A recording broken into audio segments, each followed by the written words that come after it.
Naomi Wolf, A Woman's Place. Even the best of revolutions can go awry when we internalize the attitudes we are fighting. The class of 1992 is graduating into a violent backlash against the advances women have made over the last 20 years. This backlash ranges from a senator using The Exorcist against Anita Hill to beer commercials with the Swedish bikini team. Today, I want to give you a backlash survival kit, a 4-step manual to keep the dragons from taking up residence inside your own heads.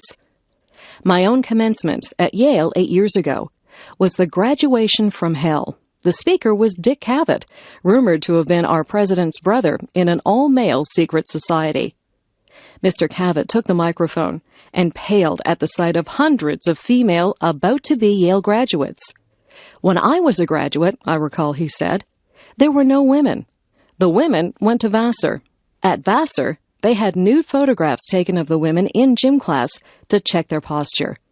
One year, the photos were stolen and turned up for sale in New Haven's red light district. His punchline?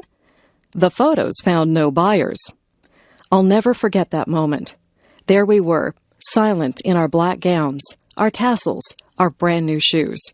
We dared not break the silence with hisses or boos, out of respect for our families, who'd come so far, and they kept still out of concern for us. Consciously or not, Mr. Cavett was using the beauty myth aspect of the backlash. When women come too close to masculine power, someone will draw critical attention to their bodies. We might be E-less, but we still wouldn't make pornography worth buying. That afternoon, several hundred men were confirmed in the power of a powerful institution. But many of the women felt the shame of the powerless, the choking on silence, the complicity, the helplessness. We were orphaned from the institution. I want to give you the commencement talk that was denied to me. Message number 1 in your survival kit. Redefine becoming a woman. Today, you have become women, but that sounds odd in ordinary usage. What is usually meant by, you're a real woman now, you become a woman when you menstruate for the first time, or when you lose your virginity, or when you have a child. These biological definitions are very different from how we say boys become men. One becomes a man when he undertakes responsibility or completes a quest. But you too, in some ways more than your male friends graduating today, have moved into maturity through a solidarity quest for the adult self. We lack archetypes for the questing young woman, her trials by fire, for how one becomes a woman through the chrysalis of education, the difficult passage from one book, one idea to the next. Let's refuse to have our scholarship and our gender pitted against each other. In our definition, the scholar learns womanhood, and the woman learns scholarship. Plato and Ajuna Barnes mediated to their own enrichment through the eyes of the female body with its wisdoms and its gifts. I say that you have already shown courage. Many of you graduate today in spite of the post-traumatic syndrome of acquaintance rape, which 1/4 of female students undergo. Many of you were so weakened by anorexia and bulimia that it took every ounce of your will to get your work in. You negotiated private lives through a minefield of new strains of VD and the ascending shadow of AIDS. Triumphant survivors, you have already become women. Message number 2 breaks the ultimate taboo for women. Ask for money in your lives. Expect it. Own it. Learn to use it.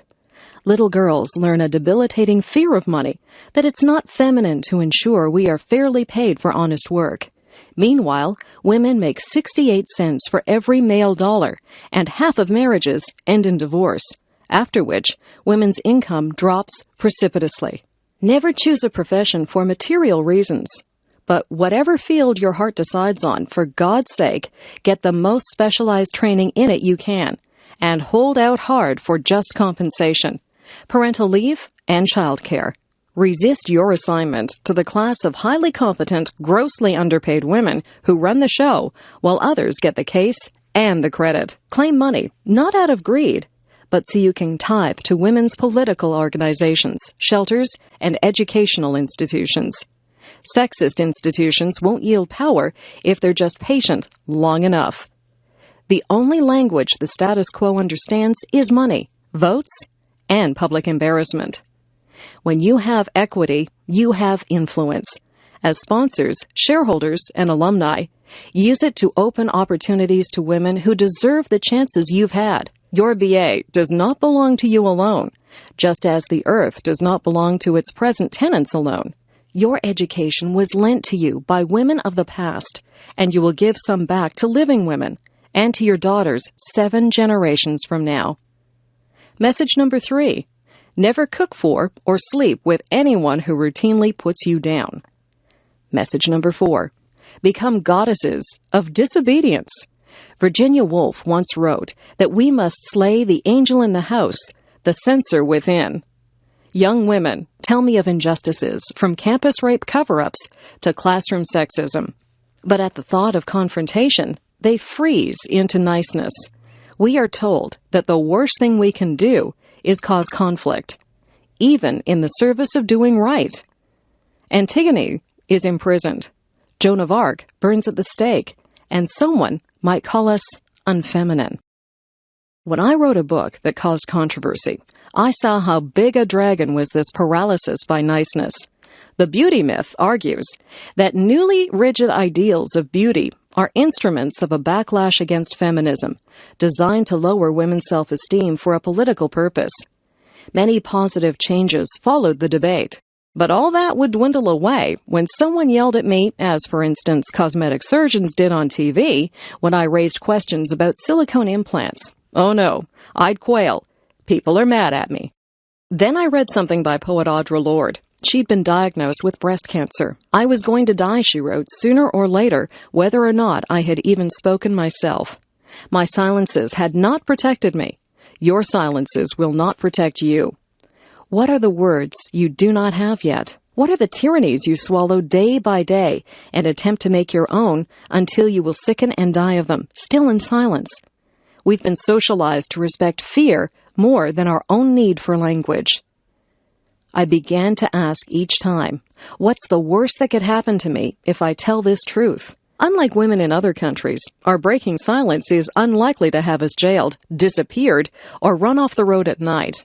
Our speaking out will irritate some people, get us called bitchy or hypersensitive, and disrupt some dinner parties. And then, our speaking out will permit other women to speak until laws are changed and lives are saved, and the world is altered forever. Next time, ask what's the worst that will happen, then push yourself a little further than you dare. Once you start to speak, people will yell at you, and they will interrupt you, put you down, and suggest it's personal. And the world won't end. And the speaking will get easier and easier, and you will find you have fallen in love with your own vision, which you may never have realized you had.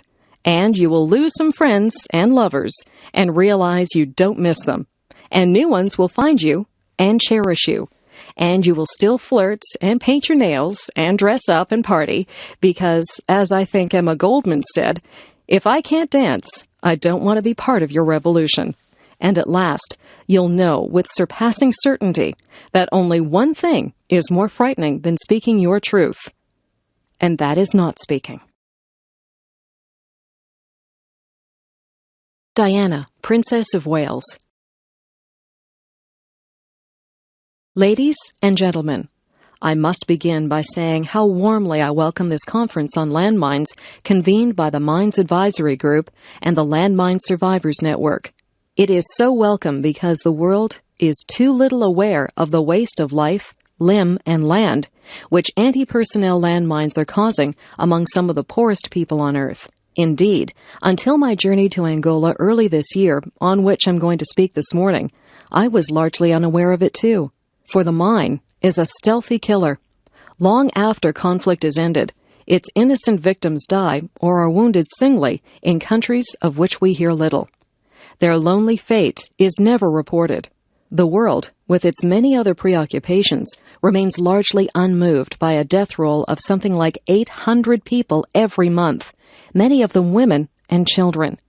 Those who are not killed outright, and they number another 1,200 a month, suffer terrible injuries and are handicapped for life. I was in Angola in January with the British Red Cross, a country where there are 15 million landmines in a population, ladies and gentlemen, of 10 million, with the desire of drawing world attention to this vital, but hitherto largely neglected issue. Some people chose to interpret my visit as a political statement, but it was not. I am not a political figure. As I said at the time, and I'd like to reiterate now, my interests are humanitarian. That's why I felt drawn to this human tragedy.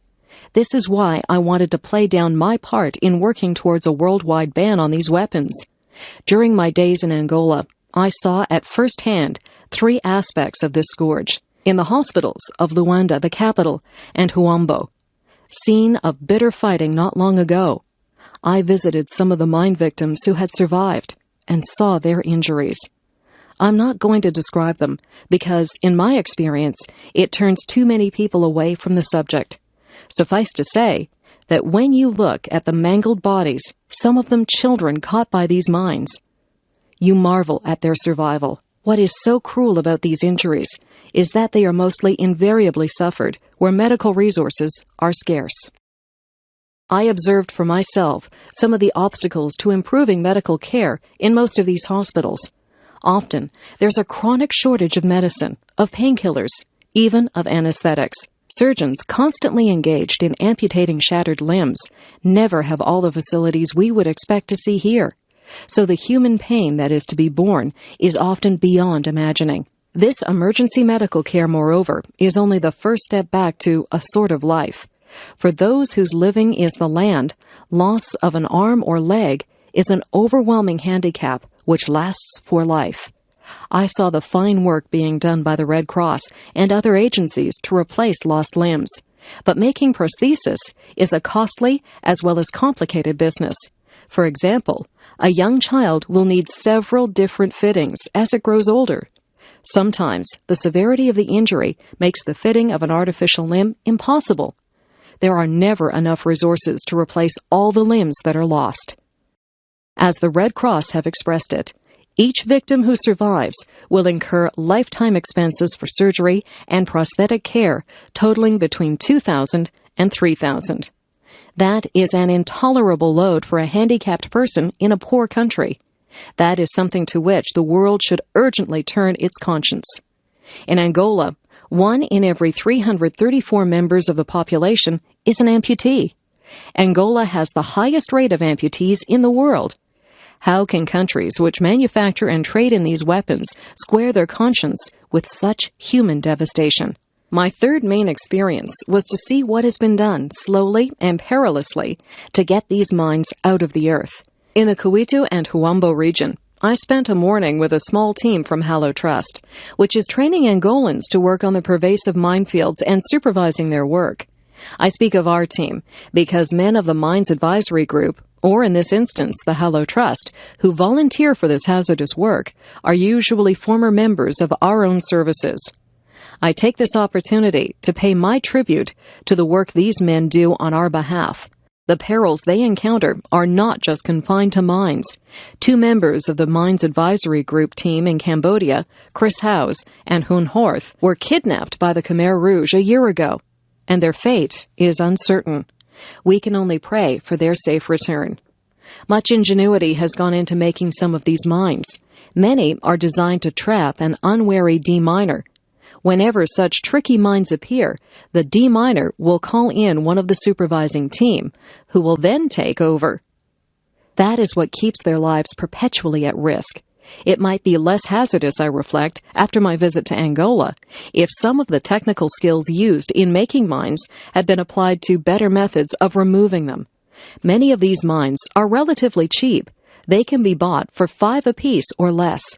Tracing them, lifting them, and disposing of them costs far more, sometimes as much as 100 times more.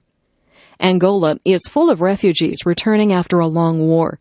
They present another aspect of this tragedy. The refugee turns towards home, often ignorant of conditions in his homeland. He knows of mines, but homeward bound, eagerness to complete the journey gets the better of him.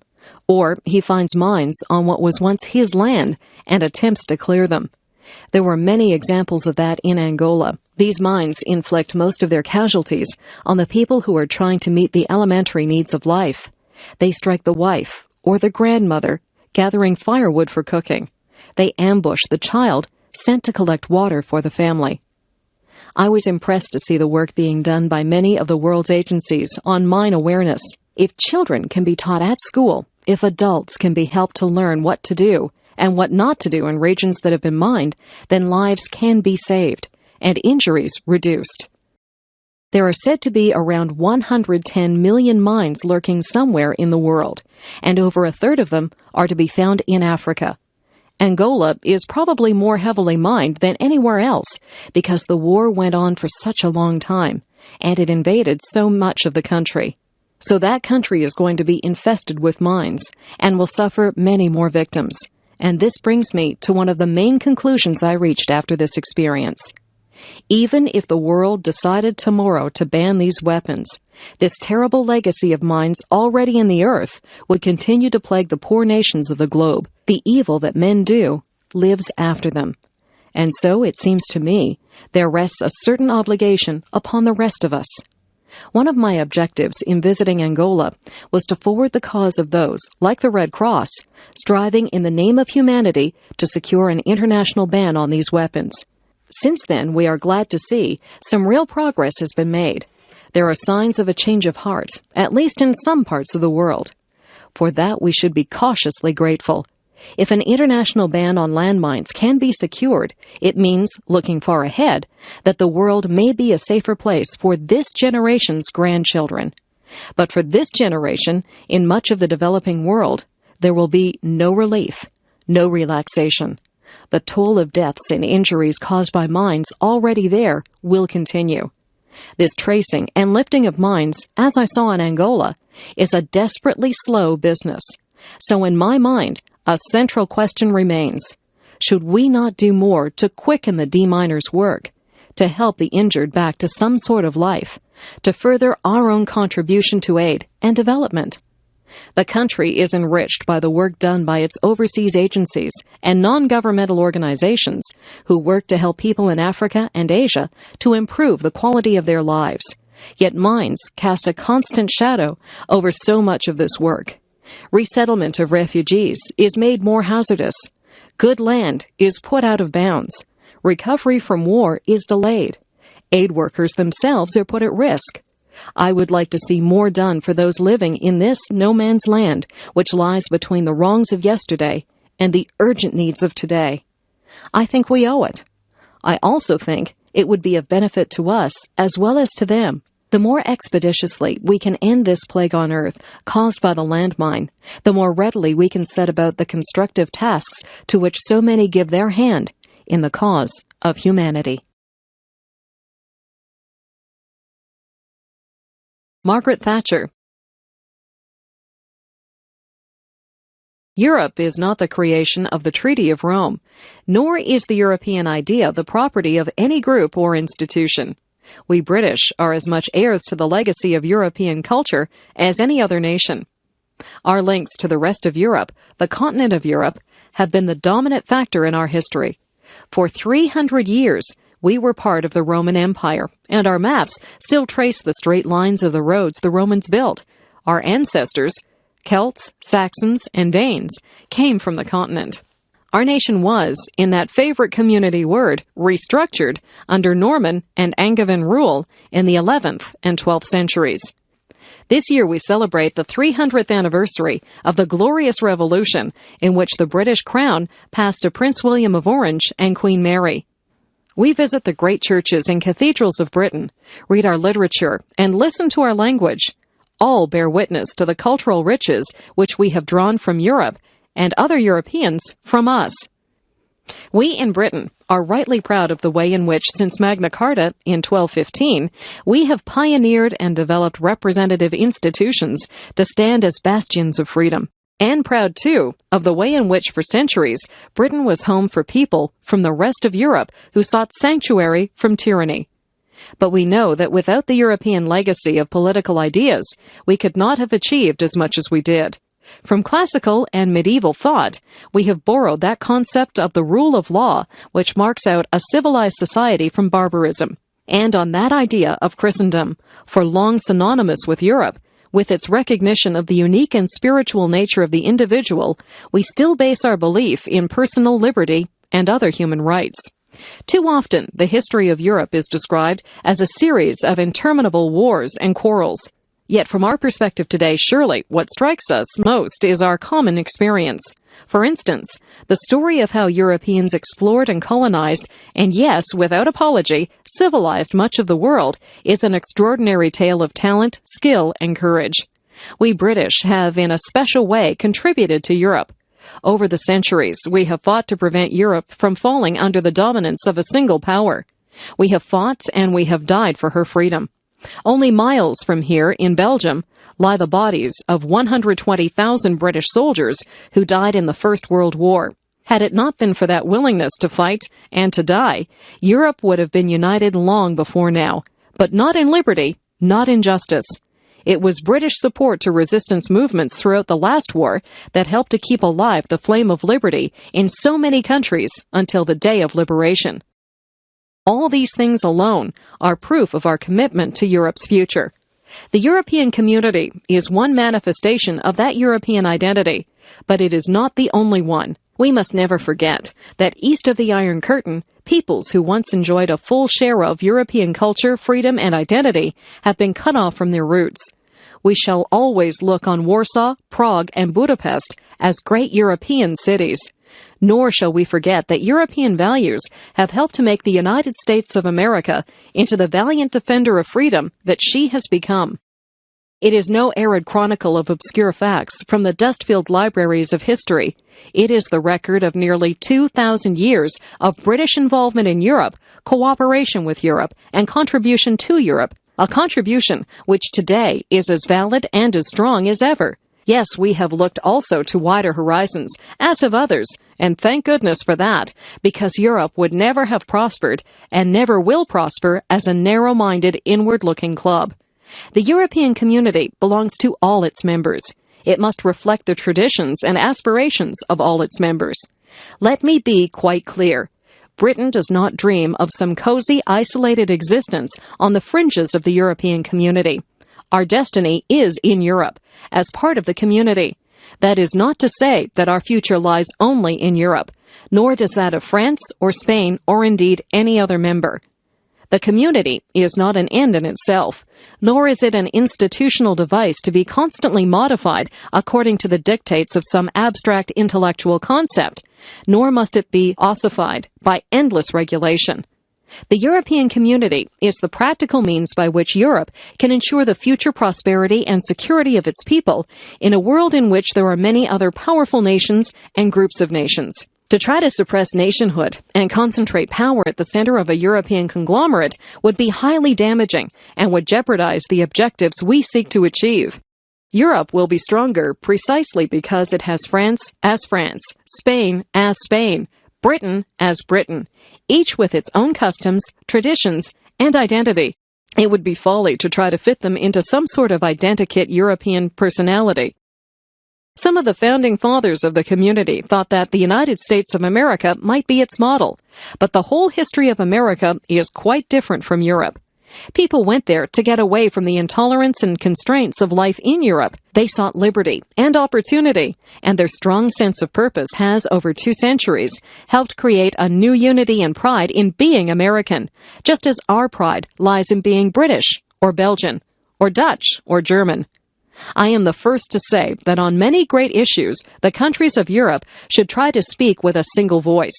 I want to see us work more closely on the things we can do better together than alone. Europe is stronger when we do so, whether it be in trade, in defense, in our relations with the rest of the world. But working more closely together does not require power to be centralized in Brussels or decisions to be taken by an appointed bureaucracy. Indeed, it is ironic that just when those countries, such as the Soviet Union, which have tried to run everything from the center, are learning that success depends on dispersing power and decisions away from the center, some in the community seem to want to move in the opposite direction. We have not successfully rolled back the frontiers of the state of Britain, only to see them reimposed at a European level, with a European superstate exercising a new dominance from Brussels. Certainly, we want to see Europe more united and with a greater sense of common purpose, but it must be in a way which preserves the different traditions, parliamentary powers, and sense of national pride in one's own country, for these have been the source of Europe's vitality through the centuries. Vaclav Havel, Contamination of Morality. My dear fellow citizens, for 40 years you heard from my predecessors on this day different variations of the same theme. How our country flourished, how many million tons of steel we produced, how happy we all were, how we trusted our government, and what bright perspectives were unfolding in front of us. I assume you did not propose me for this office so that I, too, would lie to you. Our country is not flourishing. The enormous creative and spiritual potential of our nation is not being used sensibly. Entire branches of industry are producing goods which are of no interest to anyone, while we are lacking the things we need. A state which calls itself a worker state humiliates and exploits workers. Our obsolete economy is wasting the little energy we have available. A country that once could be proud of the educational level of its citizens spends so little on education that it ranks today as 72nd in the world. We have polluted our soil, our rivers and forests, bequeathed to us by our ancestors, and we have today the most contaminated environment in Europe. Adult people in our country die earlier than in most other European countries. But all this is still not the main problem. The worst thing is that we live in a contaminated moral environment. We fell morally ill because we became used to saying something different from what we thought. We learned not to believe in anything, to ignore each other, to care only about ourselves. Concepts such as love, friendship, compassion, humility, or forgiveness lost their depth and dimensions. And for many of us, they represented only psychological peculiarities, or they resembled some gone-astray greetings from ancient times, a little ridiculous in the era of computers and spaceships. Only a few of us were able to cry out loud that the powers that be should not be all-powerful, and that special farms, which produce ecologically pure and top-quality food just for them, should send their produce to schools, children's homes, and hospitals if our agriculture was unable to offer them to all. The previous regime, armed with its arrogant and intolerant ideology, reduced man to a force of production and nature to a tool of production.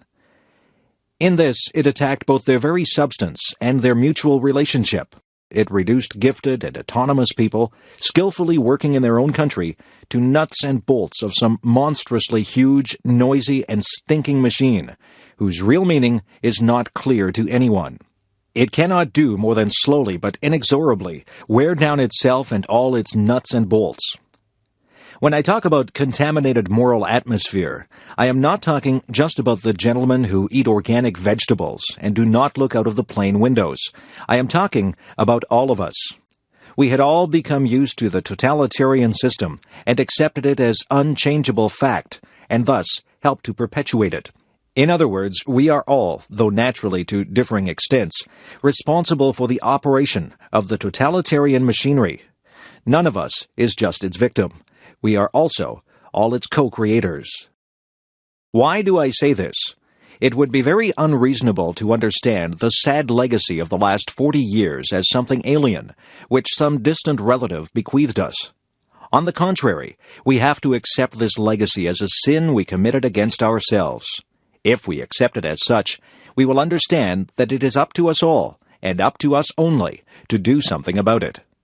We cannot blame the previous rulers for everything, not only because it would be untrue, but also because it could blunt the duty that each of us faces today, namely, the obligation to act independently, freely, reasonably, and quickly.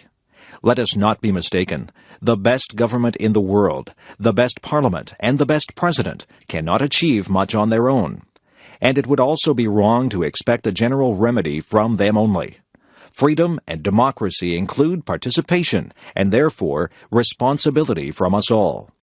If we realize this, then all the horrors that the new Czechoslovak democracy inherited will cease to appear so terrible. If we realize this, hope will return to our hearts. In the effort to rectify matters of common concern, we have something to lean on, the recent period, and in particular, the last 6 weeks of our peaceful revolution, has shown the enormous human, moral, and spiritual potential and civic culture that slumbered in our society under the enforced mask of apathy. Whenever someone categorically claimed that we were this or that, I always objected that society is a very mysterious creature, and that it is not wise to trust only the face it presents to you. I am happy that I was not mistaken. Everywhere in the world, people wonder where those meek, humiliated, skeptical, and seemingly cynical citizens of Czechoslovakia found the marvelous strength to shake from their shoulders in several weeks, and in a decent and peaceful way, the totalitarian yoke. And let us ask, from where did the young people who never knew another system take their desire for truth, their love of free thought, their political ideas, their civic courage, and civic prudence? How did it happen that their parents, the very generation that had been considered as lost, joined them? How is it possible that so many people immediately knew what to do, and none of them needed any advice or instruction? Masaryk based his politics on morality. Let us try in a new time and in a new way to restore this concept of politics. Let us teach ourselves and others that politics should be an expression of a desire to contribute to the happiness of the community, rather than of a need to cheat or rape the community. Let us teach ourselves and others that politics can be not only the art of the possible, especially if this means the art of speculation, calculation, intrigue, secret deals, and pragmatic maneuvering, but that it can even be the art of the impossible, namely, the art of improving ourselves and the world.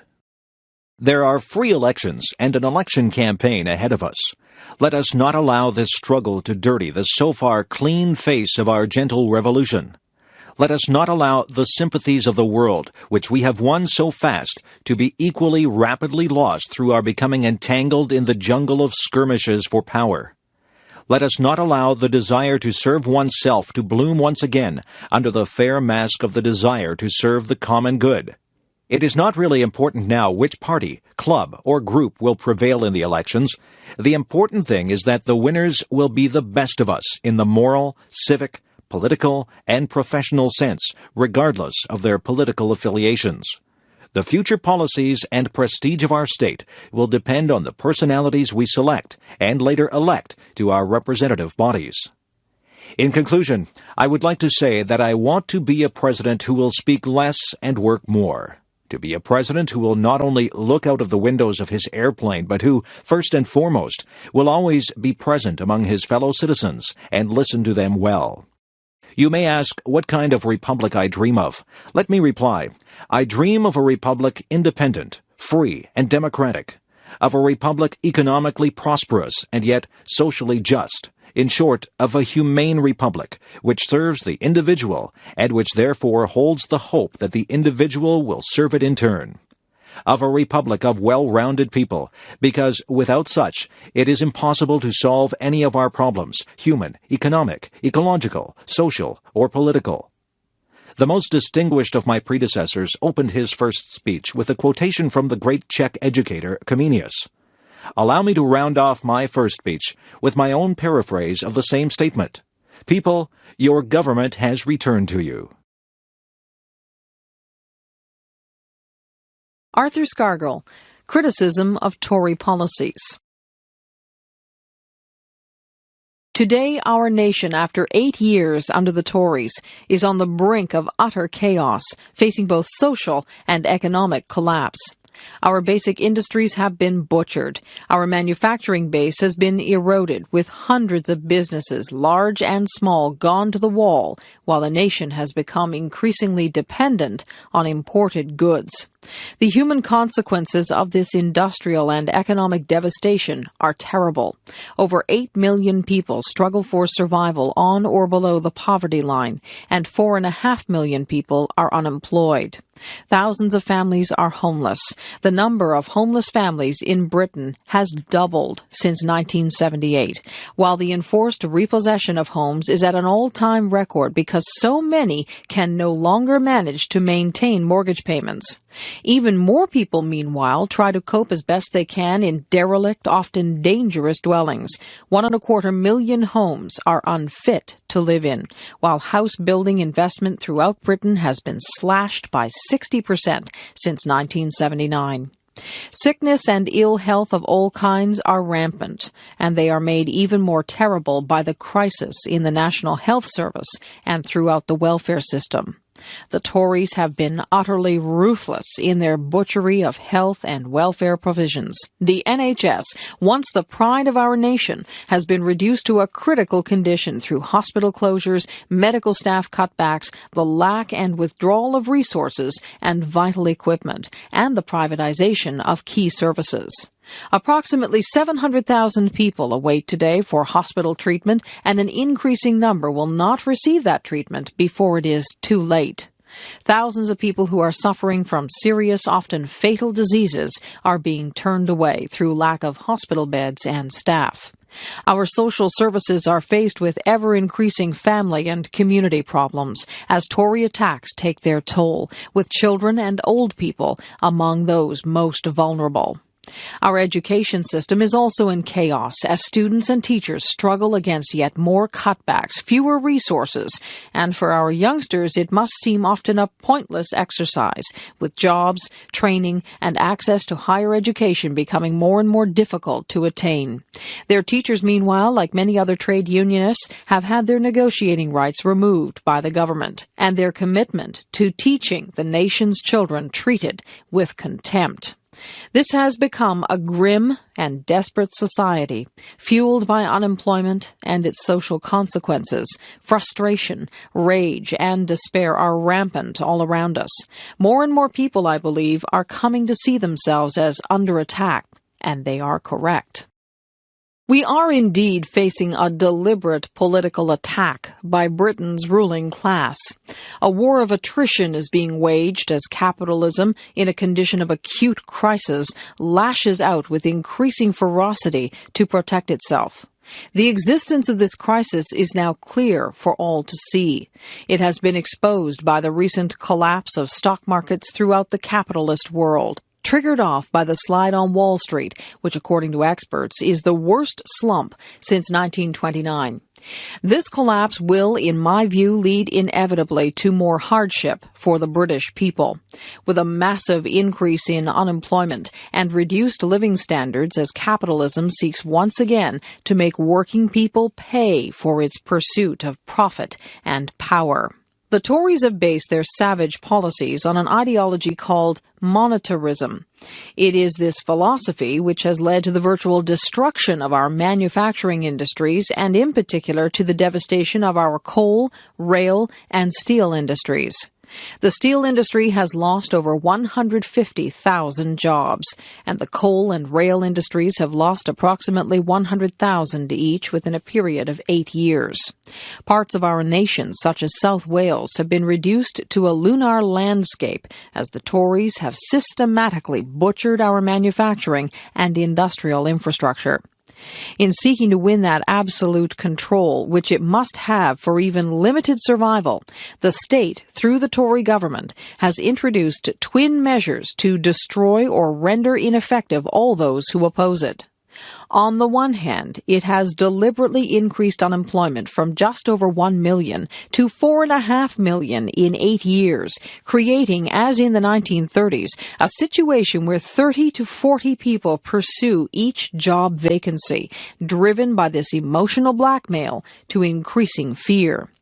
At the same time, it has introduced vicious legal measures designed to render the British trade union movement completely ineffective. Indeed, Margaret Thatcher has made it absolutely clear that she wants to wipe socialism off the agenda of British politics. To achieve this aim, the Tories are determined also to wipe effective trade unionism off the industrial agenda. Since 1979, we have seen a whole range of anti-trade union legislation, all of it designed to dismantle the gains achieved by trade unionists in more than a century of struggle. Today, the extent of this legislation is such that Britain's trade union movement must now be regarded as one of the most oppressed in the world. Tory legislation has removed trade union immunity, made secondary action, including secondary picketing and mass picketing, illegal, and rendered all trade unions vulnerable to legal actions, which could result in their bankruptcy. Britain's trade unions have found themselves no longer free to determine their own policies in relation to industrial solidarity action. Not satisfied, however, with the most vicious anti-union legislation in the world, the Tories are currently introducing new measures which are so draconian they have staggered and brought forth opposition even from some traditional enemies of the trade union movement. The steps taken against British trade unionism can probably only be compared with those taken against our German comrades by Hitler in the 1930s. If this new Tory legislation is left unchallenged, then civil liberties and human rights in Britain are in danger of being wiped out. As life in Britain becomes harder, as frustrations and tensions rise, the state must bring into play all the elements of its machinery in order to suppress any attempts to throw off its power. The police are used increasingly in paramilitary fashion. The judiciary use greater ruthlessness against any trade union that attempts to stand by its rules and constitution, as the experience of the National Union of Mine Workers over the past 4 years proves. The courts have dealt just as savagely with the Lambeth and Liverpool councillors who refused to betray the commitments made to their communities.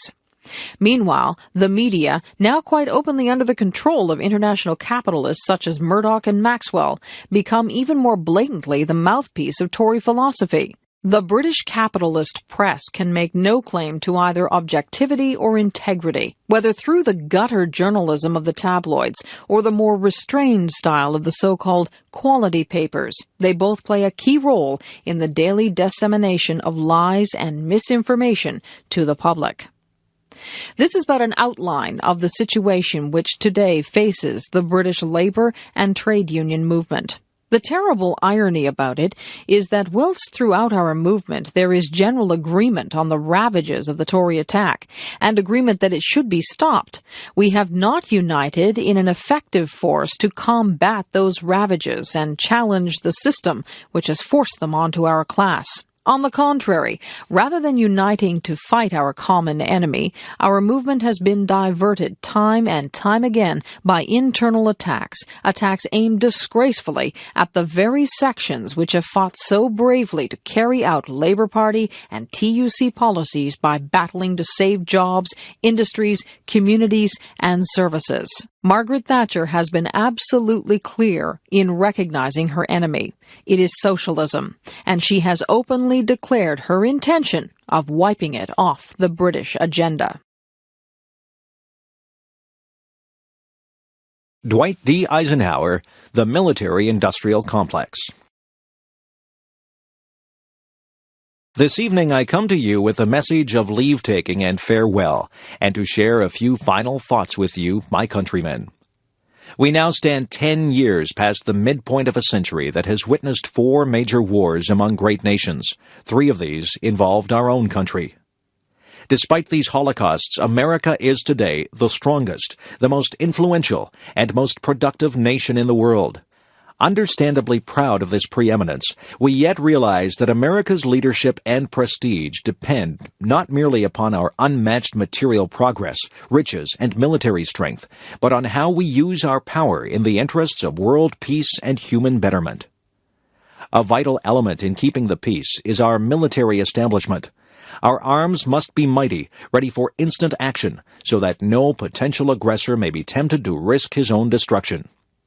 Our military organization today bears little relation to that known by any of my predecessors in peacetime, or indeed by the fighting men of World War II or Korea. Until the latest of our world conflicts, the United States had no armaments industry. American makers of plowshares could, with time and as required, make swords as well, but we can no longer risk emergency improvisation of national defense. We have been compelled to create a permanent armaments industry of vast proportions. Added to this, 3.5 million men and women are directly engaged in the defense establishment. We annually spend on military security alone more than the net income of all United States corporations. Now, this conjunction of an immense military establishment and a large arms industry is new in the American experience. The total influence, economic, political, even spiritual, is felt in every city, every statehouse, every office of the federal government. We recognize the imperative need for this development. Yet we must not fail to comprehend its grave implications. Our toil, resources, and livelihood are all involved. So is the very structure of our society.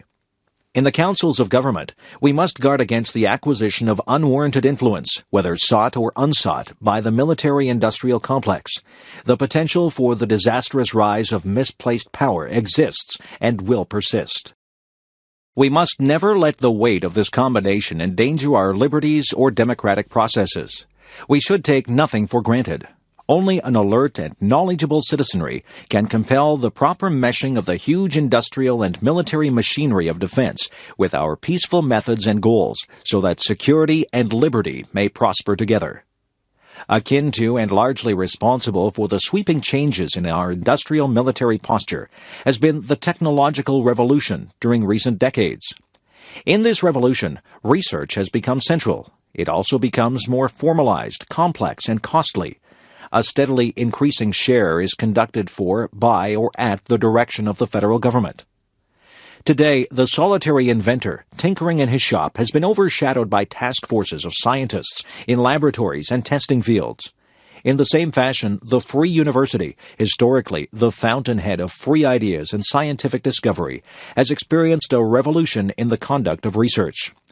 Partly because of the huge costs involved, a government contract becomes virtually a substitute for intellectual curiosity. For every old blackboard, there are now hundreds of new electronic computers. Another factor in maintaining balance involves the element of time. As we peer into society's future, we, you and I, and our government, must avoid the impulse to live only for today, plundering for our own ease and convenience the precious resources of tomorrow. We cannot mortgage the material assets of our grandchildren without risking the loss also of their political and spiritual heritage. We want democracy to survive for all generations to come, not to become the insolvent phantom of tomorrow. Such a confederation must be one of equals. The weakest must come to the conference table with the same confidence as we do, protected as we are by our moral, economic, and military strength. That table, though scarred by many past frustrations, cannot be abandoned for the certain agony of the battlefield. Disarmament, with mutual honor and confidence, is a continuing imperative. Together, we must learn how to compose differences, not with arms, but with intellect and decent purpose. Because this need is so sharp and apparent, I confess that I lay down my official responsibilities in this field with a definite sense of disappointment. As one who has witnessed the horror and the lingering sadness of war, as one who knows that another war could utterly destroy this civilization which has been so slowly and painfully built over thousands of years, I wish I could say tonight that a lasting peace is in sight. Happily, I can say that war has been avoided. Steady progress toward our ultimate goal has been made, but so much remains to be done. As a private citizen, I shall never cease to do what little I can to help the world advance along that road. So in this, my last good night to you as your president, I thank you for the many opportunities you have given me for public service in war and in peace. I trust that in that service you find some things worthy. As for the rest of it, I know you will find ways to improve performance in the future. To all the peoples of the world, I once more give expression to America's prayerful and continuing aspiration. We pray that peoples of all faiths, all races, all nations may have their great human needs satisfied. that those now denied opportunity shall come to enjoy it to the full, that all who yearn for freedom may experience its spiritual blessings, that those who have freedom will understand also its heavy responsibilities, that all who are insensitive to the needs of others will learn charity, that the scourges of poverty, disease, and ignorance will be made to disappear from the earth, and that in the goodness of time all peoples will come to live together in a peace guaranteed by the binding force of mutual respect and love. Now, on Friday noon, I am to become a private citizen. I am proud to do so. I look forward to it. Thank you, and good night.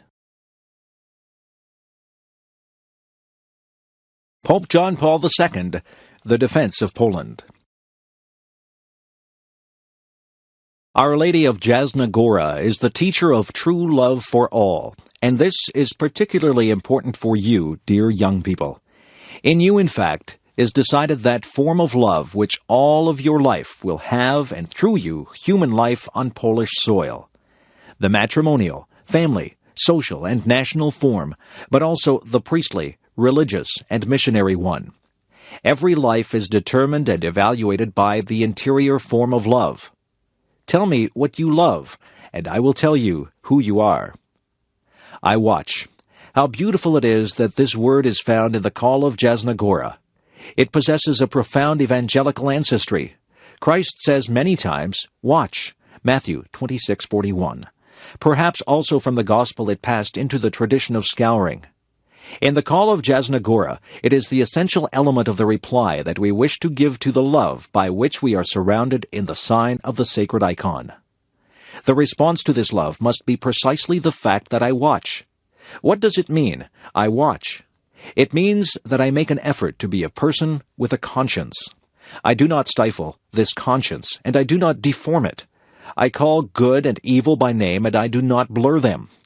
I develop in myself what is good, and I seek to correct what is evil by overcoming it in myself. This is a fundamental problem which can never be minimized or put on a secondary level. No, it is everywhere, and always a matter of the first importance. Its importance is all the greater in proportion to the increase of circumstances which seem to favor our tolerance of evil, and the fact that we easily excuse ourselves from this, especially if adults do so. My dear friends, it is up to you to put up a firm barrier against immorality, a barrier, I say, to those social vices which I will not here call by name, but which you yourselves are perfectly aware of. You must demand this of yourselves, even if others do not demand it of you. Historical experiences tell us how much the immorality of certain periods cost the whole nation.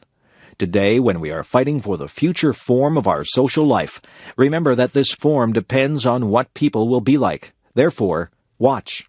Christ said to the apostles during his prayer in Gethsemane, "Watch and pray that you may not enter into temptation." Matthew 26:41.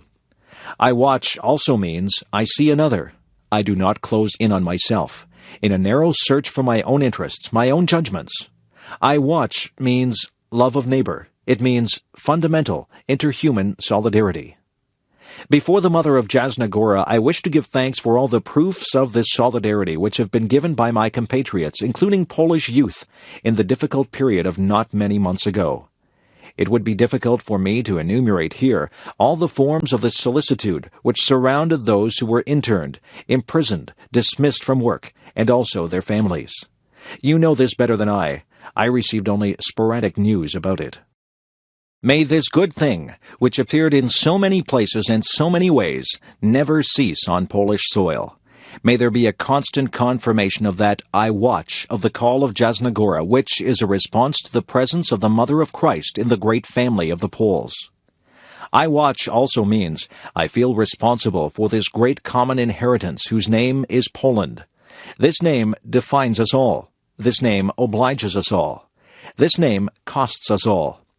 Perhaps at times we envy the French, the Germans, or the Americans because their name is not tied to such a historical price and because they are so easily free, while our Polish freedom costs so much. My dear ones, I will not make a comparative analysis. I will only say that it is what costs that constitutes value. It is not in fact possible to be truly free without an honest and profound relationship with values.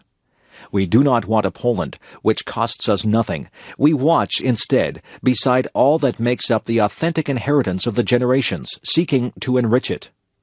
A nation, then, is first of all rich in its people, rich in man, rich in youth, rich in every individual who watches in the name of truth. It is truth, in fact, that gives form to love. My dear young friends, before our common mother and the queen of our hearts, I desire finally to say to you that she knows your sufferings, your difficult youth, your sense of injustice and humiliation, the lack of prospects for the future that is so often felt, perhaps the temptations to flee to some other world. Even if I am not among you every day, as was the case for many years in the past, nevertheless I carry in my heart a great solicitude, a great enormous solicitude, a solicitude for you, precisely because on you depends tomorrow. I pray for you every day. It is good that we are here together at the hour of the call of Jasna Gora, in the midst of the trials of the present time, in the midst of the trial through which your generation is passing. This call of the millennium continues to be a program. In it is contained a fundamental way out, because the way out, in whatever dimension, economic, social, political, must happen first in man.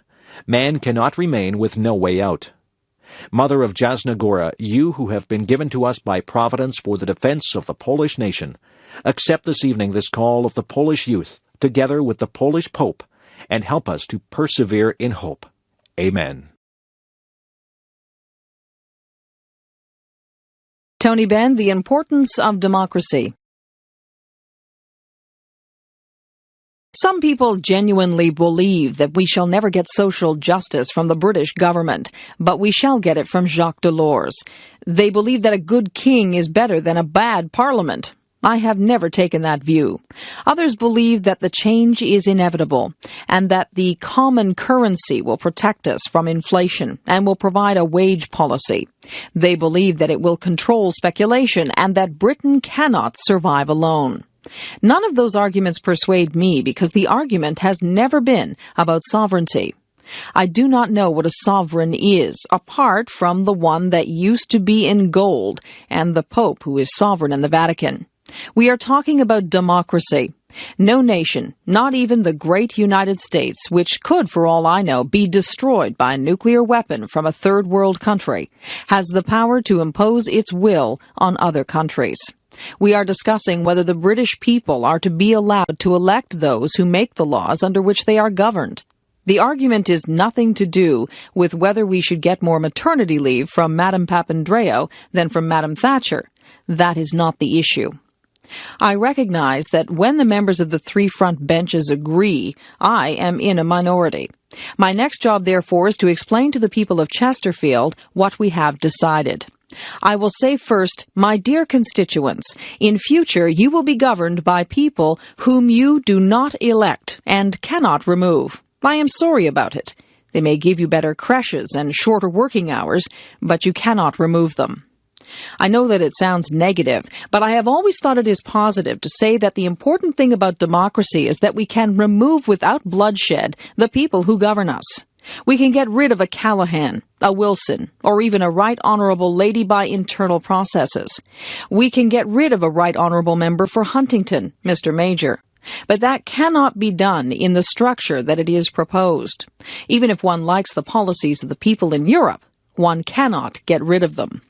Secondly, we say to my favourite friends, the Chartists and suffragettes, all your struggles to get control of the ballot box were a waste of time. We shall be run in future by a few white persons, as in 1832. The instrument, I might add, is the royal prerogative of treaty-making.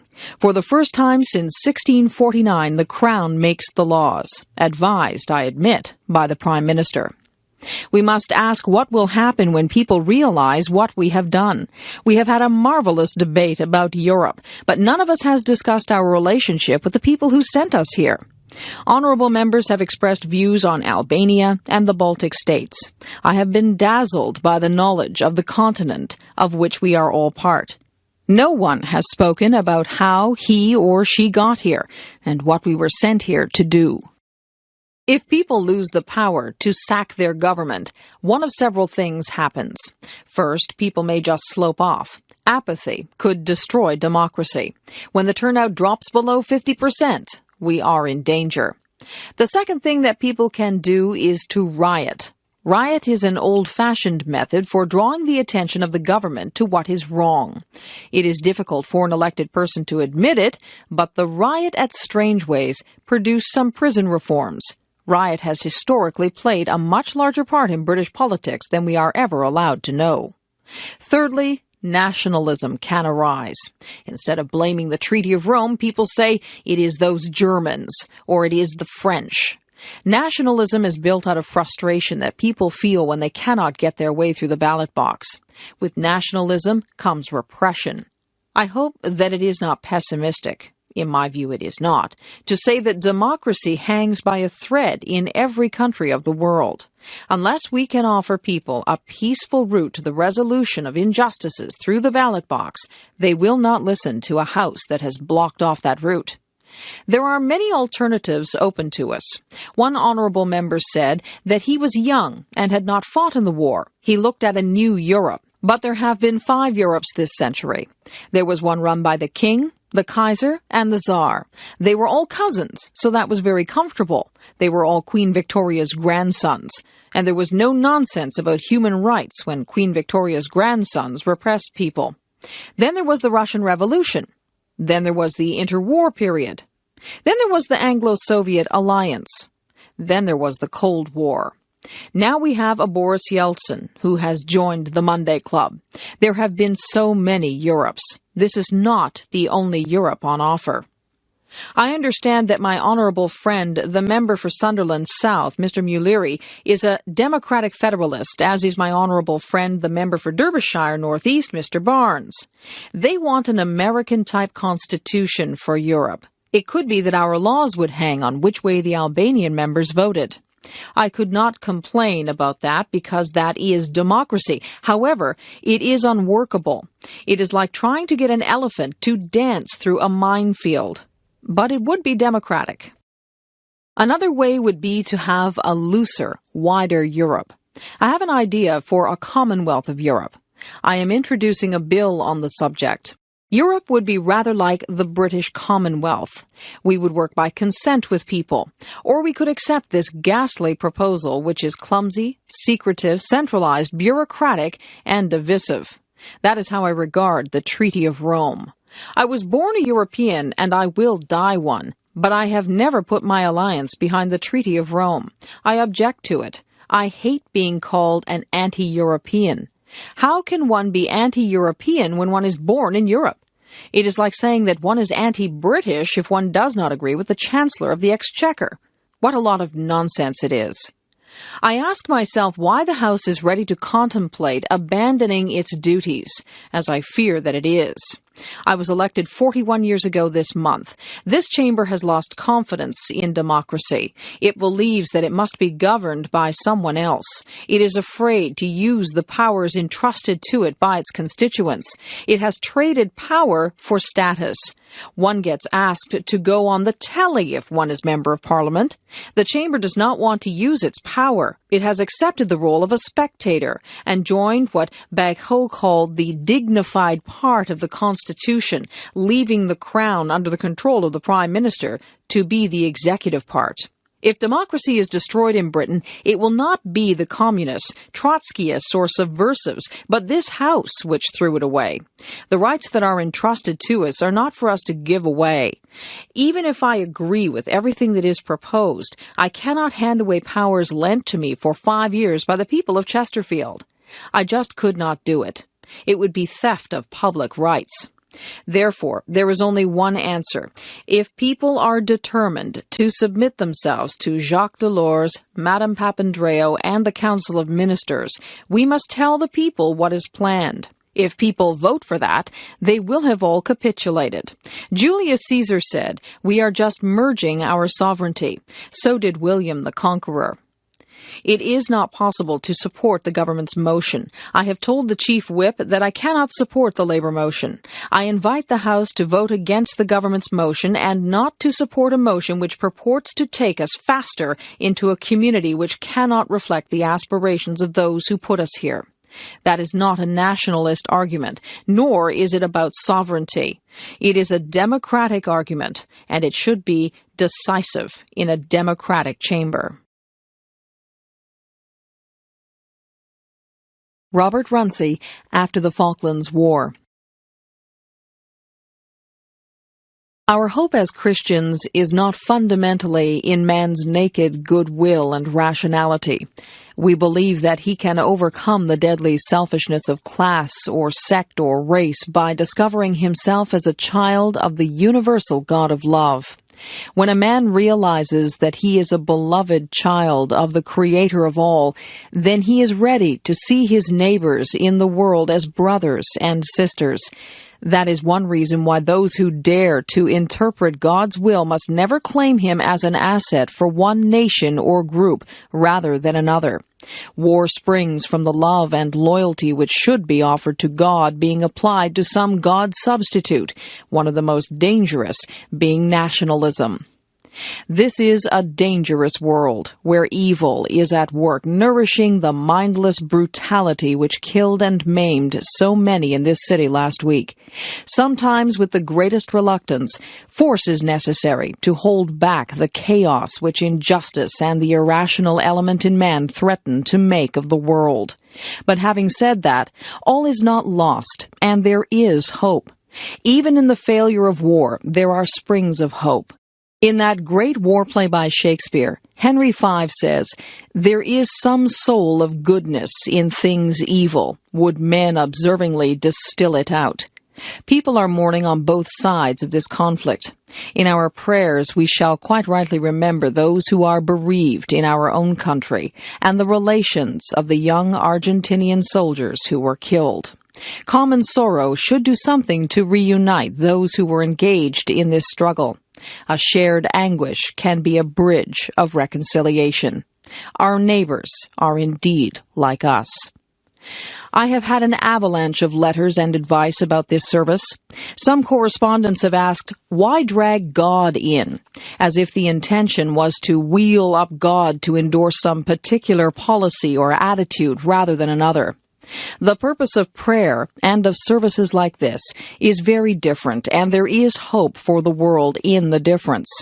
In our prayers, we come into the presence of the living God. We come with our very human emotions, pride in achievement and courage, grief at loss and waste. We come as we are, and not just mouthing opinions and thanksgiving which the fashion of the moment judges acceptable. As we pour into prayer our mourning, our pride, our shame, and our convictions, which will inevitably differ from person to person, if we are really present and really reaching out to God, and not just demanding His endorsement, then God is able to work upon us. He is able to deepen and enlarge our compassion and to purify our thanksgiving. The parent who comes mourning the loss of a son may find here consolation, but also a spirit which enlarges our compassion to include all those Argentinian parents who have lost sons. Man without God finds it difficult to achieve this revolution inside himself. But talk of peace and reconciliation is just fanciful and theoretical unless we are prepared to undergo such a revolution. Many of the reports I have heard about the troops engaged in this war refer to moments when soldiers have been brought face to face with what is fundamental in life and have found new sources of strength and compassion even in the midst of conflict. Ironically, it has sometimes been those spectators who remained at home, whether supporters or opponents of the conflict, who continue to be most violent in their attitudes and untouched in their deepest selves. Man without God is less than man. In meeting God, a man is shown his failures and his lack of integrity, but he is also given strength to turn more and more of his life and actions into love and compassion for other men like himself. It is necessary to the continuance of life on this planet that more and more people make this discovery. We have been the choice. Man possesses the power to obliterate himself, sacrificing the whole race on the altar of some God substitute. Or he can choose life in partnership with God, the Father of all. I believe there is evidence that more and more people are waking up to the realization that this crucial decision peers us in the face here and now. Cathedrals and churches are always places into which we bring human experiences: birth, marriage, death, our flickering communion with God, our fragile relationships with each other, so that they may be deepened and directed by the Spirit of Christ. Today we bring our mixture of thanksgiving, sorrows, and aspirations for a better ordering of this world. Pray God that He may purify, enlarge, and redirect these in the ways of His kingdom of love and peace. Amen. Sir Geoffrey Howe, Resignation Speech.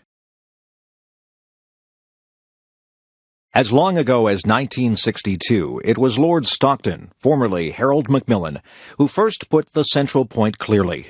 He argued that we had to place and keep ourselves within the community. He saw it as essential, then, as it is today, not to cut ourselves off from the realities of power, not to retreat into a ghetto of sentimentality about our past, and so diminish our control over our own destiny in the future. The pity is that the Macmillan view had not been perceived more clearly a decade before in the 50s.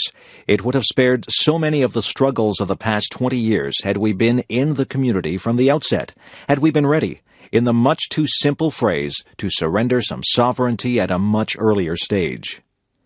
Had we been in from the start, we should have had more, not less, influence over the Europe in which we live today. We should never forget the lesson of that isolation, of being on the outside looking in for the conduct of today's affairs. We have done best when we have seen the community not as a static entity to be resisted and contained, but as an active process which we can shape often decisively, provided we allow ourselves to be fully engaged in it with confidence and enthusiasm and in good faith. We must at all costs avoid presenting ourselves yet again with an oversimplified choice, a false antithesis, a bogus dilemma between one alternative starkly labeled cooperation between independent sovereign states, and a second, equally crudely labeled alternative, a centralized federal superstate, as if there were no middle way in between. We commit a serious error if we think always in terms of surrendering sovereignty and seek to stand pat for all time on a given deal by proclaiming, as the Prime Minister did 2 weeks ago, that we have surrendered enough. The European enterprise is not and should not be seen like that, as some kind of zero-sum gain. Sir Winston Churchill put it much more positively 40 years ago when he said, "Is it not possible, and not less agreeable, to regard this sacrifice or merger of national sovereignty as the gradual assumption by all the nations concerned of that larger sovereignty which can alone protect their diverse and distinctive customs and characteristics and their national traditions?" I find Winston Churchill's perception a good deal more convincing and encouraging for the interests of our nation than the nightmare image sometimes conjured up by the Prime Minister, who sometimes seems to look out on a continent that is positively teeming with ill-intentioned people, scheming, in her words, to extinguish democracy, to dissolve our national identity, to lead us through the back door into a federal Europe. What kind of vision is that for our business people who trade there each day, for our financiers who seek to make London the money capital of Europe, or for all the young people of today? These concerns are especially important as we approach the crucially important topic of EMU. We must be positively and centrally involved in this debate and not fearfully and negatively detached. The cost of disengagement here could be very serious indeed. The tragedy is, and it is for me personally, for my party, for our whole people, for the Prime Minister herself, a very real tragedy, that the Prime Minister's perceived attitude towards Europe is running increasingly serious risks for the future of our nation. It risks minimizing our influence and maximizing our chances of being once again shut out. We have paid heavily in the past for late stars and squandered opportunities in Europe. We dare not let that happen again. If we detach ourselves completely as a party or as a nation from the middle ground of Europe, the effects will be incalculable and very hard ever to correct. In my letter of resignation, which I tendered with the utmost sadness and dismay, I said that cabinet government is about trying to persuade one another from within. That was my commitment to government by persuasion, persuading colleagues and nation. I have tried to do that as Foreign Secretary and since, but realize now that the task has become futile, of trying to stretch the meaning of words beyond what was credible, of trying to pretend there was a common policy when every step forward risked being subverted by some casual comment or impulsive answer. The conflict of loyalty is loyalty to the Prime Minister, and after more than 2 decades together, that instinct of loyalty is still very real, and the loyalty to what I perceive to be the true interests of this nation. That conflict of loyalty has become all too great. I no longer believe it is possible to resolve that conflict from within this government. That is why I have resigned.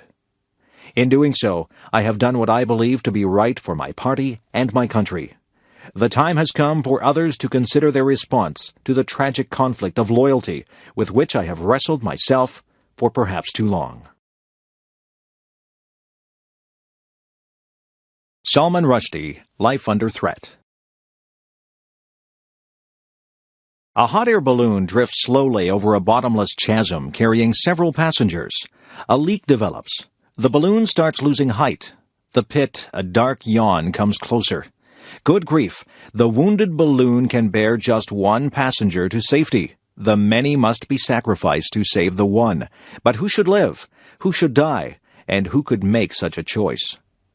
In point of fact, debating societies everywhere regularly make such choices without qualms, for of course what I've described is the given situation of that evergreen favorite, the balloon debate, in which, as the speakers argue over the relative merits and demerits of the well-known figures they have placed in disaster's mouth, the assembled company blithely accepts the faintly unpleasant idea that a human being's right to life is increased or diminished by his or her virtues or vices, that we may be born equal, but thereafter our lives weigh differently in the scales.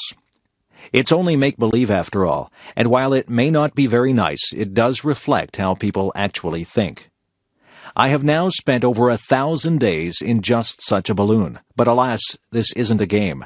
For most of these 1,000 days, my fellow travelers included the Western hostages in Lebanon and the British businessmen imprisoned in Iran and Iraq, Roger Cooper and Ian Richter. And I had to accept, and did accept, that for most of my countrymen and countrywomen, my plight counted for less than the others. In any choice between us, I'd have been the first to be pitched out of the basket and into the abyss. Our lives teach us who we are, I wrote at the end of my essay, In Food Faith. Some of the lessons have been harsh and difficult to learn. Trapped inside a metaphor, I've often felt the need to redescribe it, to change the terms. This isn't so much a balloon, I've wanted to say, as a bubble, within which I'm simultaneously exposed and sealed off. The bubble floats above and through the world, depriving me of reality, reducing me to an abstraction. For many people, I've ceased to be a human being. I've become an issue, a bother, an affair. Bullet-proofed bubbles, like this one, are reality-proof too. Those who travel in them, like those who wear Tolkien's rings of invisibility, become wraith-like if they're not careful. They get lost. In this phantom space, a man may become the bubble that encases him, and then one day, pop, he's gone forever. It's ridiculous, isn't it, to have to say, but I am a human being, unjustly accused, unjustly embubbled. Or is it I who am being ridiculous as I call out from my bubble, I'm still trapped in here, folks. Somebody, please get me out? Out there where you are, in the rich and powerful and lucky West, has it really been so long since religions persecuted people, burning them as heretics, drowning them as witches, that you can't recognize religious persecution when you see it? The original metaphor has reasserted itself. I'm back in the balloon, asking for the right to live. What is my single life worth? Despair whispers in my ear. Not a lot, but I refuse to give in to despair. I refuse to give in to despair because I've been shown love as well as hatred. I know that many people do care and are appalled by the crazy upside-down logic of the post-fatwa world in which a single novelist can be accused of having savaged or mugged a whole community, becoming its tormentor instead of its tarred and feathered victim, and the scapegoat for all its discontents. Many people do ask, for example, when a white pop star turned Islamic fanatic speaks approvingly about killing an Indian immigrant, how does the Indian immigrant end up being called the racist? Or again, what minority is smaller and weaker than a minority of one? I refuse to give in to despair, even though for 1,000 days and more I've been put through a degree course in worthlessness, my own personal and specific worthlessness. My first teachers were the mobs marching down distant boulevards, baying for my blood and finding soon enough their echoes on the English streets. I could not understand the force that makes parents hang murderous slogans around their children's necks. I have learned to understand it. It burns books and effigies and thinks itself holy.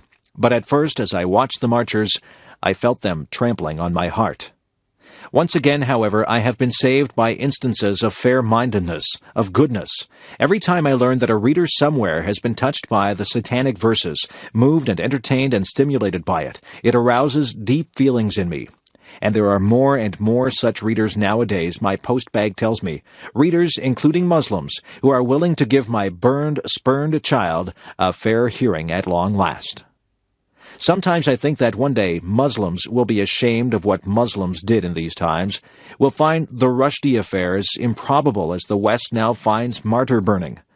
One day they may agree that, as the European Enlightenment demonstrated, freedom of thought is precisely freedom from religious control, freedom from accusations of blasphemy. Maybe they'll agree, too, that the row over the satanic verses was at the bottom of an argument about who should have power over the grand narrative, the story of Islam, and that power must belong equally to everyone. That even if my novel were incompetent, its attempt to retell the story would still be important. That if I failed, others must succeed, because those who do not have power over the story that dominates their lives, power to retell it, rethink it, deconstruct it, joke about it, and change it as times change, truly are powerless, because they cannot think new thoughts. One day, maybe, but not today. Today my education in worthlessness continues. And what Sal Bellow would call my reality instructors include the media pundit who suggests that a manly death would be better for me than hiding like a rat, the letter writer who points out that of course the trouble is that I look like the devil, and wonders if I have hairy shanks and cloven hooves, the moderate Muslim who writes to say that Muslims find it revolting when I speak about the Iranian death threats. It's not the fatwa that's revolting, you understand, but my mention of it. The rather more immoderate Muslim who tells me to shut up, explaining that if a fly is caught in a spider's web, it should not attract the attention of the spider. I ask the reader to imagine how it might feel to be intellectually and emotionally bludgeoned from 1,000 different directions every day for 1,000 days and more. Back in the balloon, something longed for and heartening has happened. On this occasion, mirabile dictu, the many have not been sacrificed, but saved.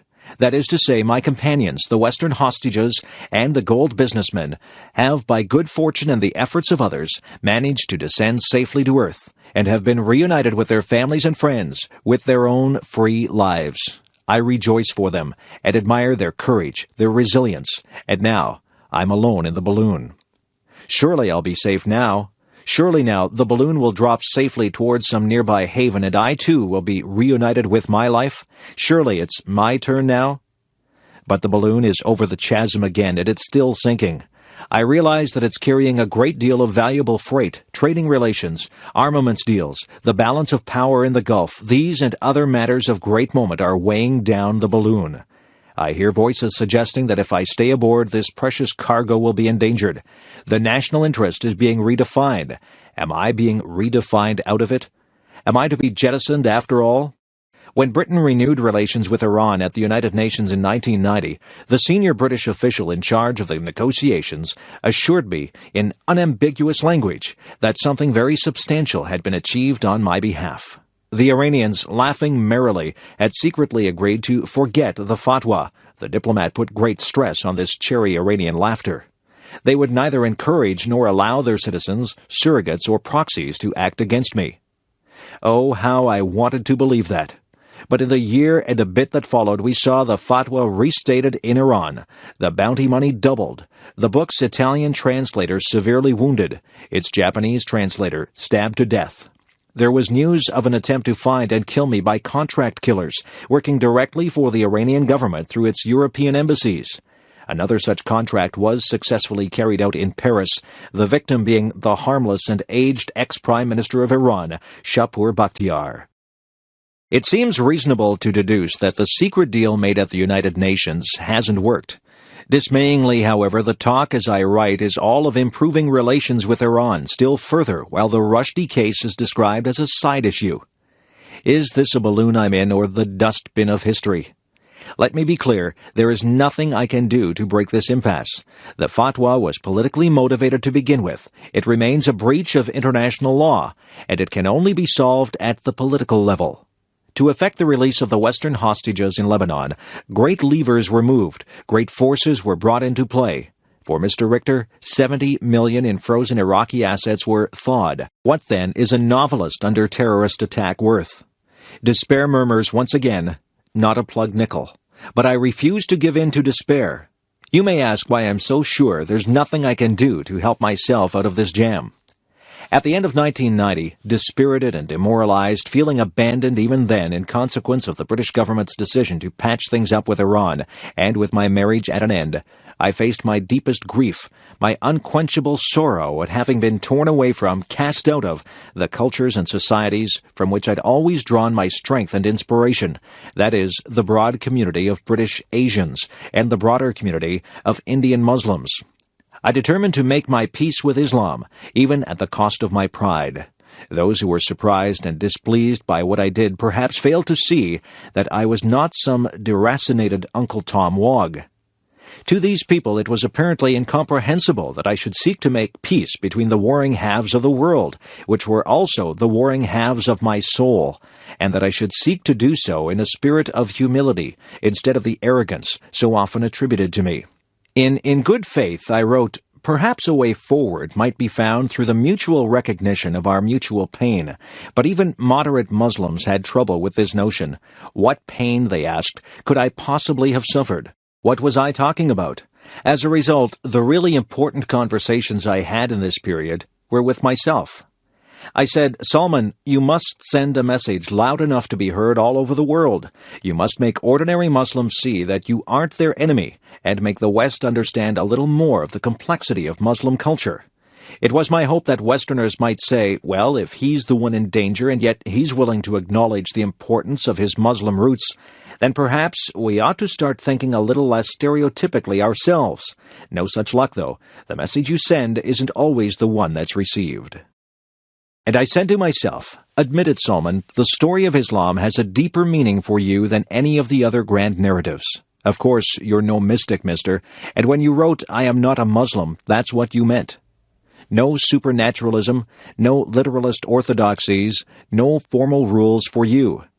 But Islam doesn't have to mean blind faith. It can mean blind faith. It can mean what it always meant in your family, a culture, a civilization, as open-minded as your grandfather was, as delightedly disputatious as your father was, as intellectual and philosophical as you like. Don't let zealots make Muslim a terrifying word, I urged myself. Remember what it meant, family and light. I reminded myself that I had always argued that it was necessary to develop the nascent concept of the secular Muslim, who, like the secular Jews, affirmed his membership of the culture while being separate from the theology. I had recently read the contemporary Muslim philosopher Fuad Zakaria's Laïcité ou Islamisme, and have been encouraged by Zakaria's attempt to modernize Islamic thought. But Salman, I told myself, you can't argue from outside the debating chamber. You've got to cross the threshold, go inside the room, and then fight for your humanized, historicized, secularized way of being a Muslim. I recalled my near namesake, the 12th century philosopher Ibn Rushd Averroes, who argued that, to quote the great Arab historian Albert Hourani, not all the words of the Quran should be taken literally. When the literal meaning of Quranic verses appeared to contradict the truths to which philosophers arrived by the exercise of reason, those verses needed to be interpreted metaphorically. But Ibn Rushd was a snob. Having pronounced an idea far in advance of its time, he qualified it by saying that such sophistication was only suitable for the elite. literalism would do for the masses, Salman, I asked myself, is it time to pick up Ibn Rushd's banner and carry it forward? To say nowadays such ideas are fit for everybody, for the beggar as well as the prince. It was with such things in mind, and with my thoughts in a state of some confusion and torment, that I spoke the Muslim creed before witnesses. But my fantasy of joining the fight for the modernization of Muslim thought, for freedom from the shackles of the thought police, was stillborn. It never really had a chance. Too many people had spent too long demonizing and totemizing me to listen seriously to what I had to say. In the West, some friends turned against me, called me by yet another set of insulting names. Now I was spineless, pathetic, debased. I had betrayed myself, my cause. Above all, I had betrayed them. I also found myself up against the granite, heartless certainties of actually existing Islam, by which I mean the political and priestly power structure that presently dominates and stifles Muslim societies. Actually existing Islam has failed to create a free society anywhere on earth, and it wasn't about to let me, of all people, argue in favor of one. Suddenly I was, metaphorically, among people whose social attitudes I'd fought for all my life. For example, their attitudes about women. One Islamicist boasted to me that his wife would cut his toenails while he made telephone calls, and suggested I find such a spouse. Or about gays. One of the imams I met in December 1990 was on TV soon afterwards denouncing Muslim gays as sick creatures who brought shame on their families and who ought to seek medical and psychiatric help. Had I truly fallen in among such people? That was not what I meant at all. Facing the intransigence, the Philistine scorn of so much of actually existing Islam, I reluctantly concluded that there was no way for me to help bring into the Muslim culture I dreamed of the progressive, irreverent, skeptical, argumentative, playful, and unafraid culture, which is what I've always understood as freedom. Not me, not in this lifetime, no chance. Actually existing Islam, which has all but deified its prophet, a man who always fought passionately against such deification, which has supplanted a priest-free religion by a priest-ridden one, which makes literalism a weapon and redescriptions a crime, which will never let the likes of me in. Ibn Rushd's ideas were silenced in their time, and throughout the Muslim world today, progressive ideas are in retreat. Actually existing Islam reigns supreme, and just as the recently destroyed actually existing socialism of the Soviet terror state was horrifically unlike the utopia of peace and equality of which democratic socialists have dreamed, so also is actually existing Islam a force to which I have never given in, to which I cannot submit. There is a point beyond which conciliation looks like capitulation. I do not believe I passed the point, but others have thought otherwise. I have never disowned my book, nor regretted writing it. I said I was sorry to have offended people because I had not set out to do so, and so I am. I explained that writers do not agree with every word spoken by every character they create, a truism in the world of books, but a continuing mystery to the Satanic Verse's opponents. I have always said that this novel has been traduced. Indeed, the chief benefit of my meeting with the 6 Islamic scholars on Christmas Eve 1990 was that they agreed that the novel had no insulting motives. In Islam, it is a man's intention that counts, I was told. Now we will launch a worldwide campaign on your behalf to explain that there has been a great mistake. All this with much smiling and friendliness and handshaking. It was in this context that I agreed to suspend, not cancel, a paperback edition, to create what I called a space for reconciliation. Alas, I overestimated these men. Within days, all but one of them had broken their promises and recommended to vilify me and my work as if we had not shaken hands. I felt most probably I had been a great fool. The suspension of the paperback began at once to look like surrender. In the aftermath of the attacks on my translators, it looks even more craven. It has now been more than 3 years since the Satanic Verses was published. That's a long, long space for reconciliation. Long enough. I accept that I was wrong to have given way on this point. The Satanic Verses must be freely available and easily affordable, if only because if it is not read and studied, then these years will have no meaning. Those who forget the past are condemned to repeat it. Our lives teach us who we are. I have learned the hard way that when you permit anyone else's description of reality to supplant your own, and such descriptions have been raining down on me from security advisors, governments, journalists, archbishops, friends, enemies, mullahs, then you might as well be dead. Obviously, a rigid, blinkered, absolutist worldview is the easiest to keep hold of, whereas the fluid, uncertain, metamorphic picture I've always carried about is rather more vulnerable. Yet I must cling with all my might to that chameleon, that chimera, that space shifter, my own soul. Must hold on to its mischievous, iconoclastic, out-of-step clown instincts, no matter how great the storm. And if that plunges me into contradiction and paradox, so be it. I've lived in that messy ocean all my life. I've fished in it for my art.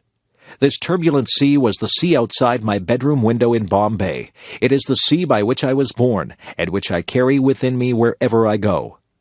Free speech is a non-starter, says one of my Islamic extremist opponents. No, sir, it's not. Free speech is the whole thing, the whole ballgame. Free speech is life itself. That's the end of my speech from this ailing balloon. Now it's time to answer the question, what is my single life worth? Is it worth more or less than the fat contracts and political treaties that are in here with me?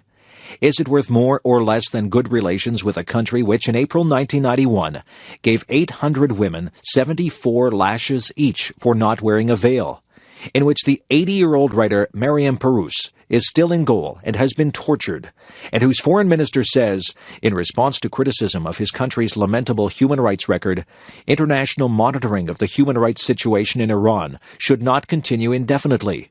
Iran could not tolerate such monitoring for long.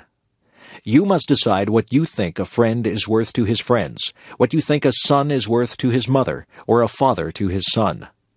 You must decide what a man's conscience and heart and soul are worth. You must decide what you think a writer is worth, what value you place on a maker of stories and an arguer with the world. Ladies and gentlemen, the balloon is sinking into the abyss. John F. Kennedy. Ich bin ein Berliner. 2,000 years ago, the proudest boast was civis Romanus sum. Today in the world of freedom, the proudest boast is Ich bin ein Berliner. There are many people in the world who really don't understand, or say they don't, what is the great issue between the free world and the communist world. Let them come to Berlin. There are some who say that communism is the wave of the future.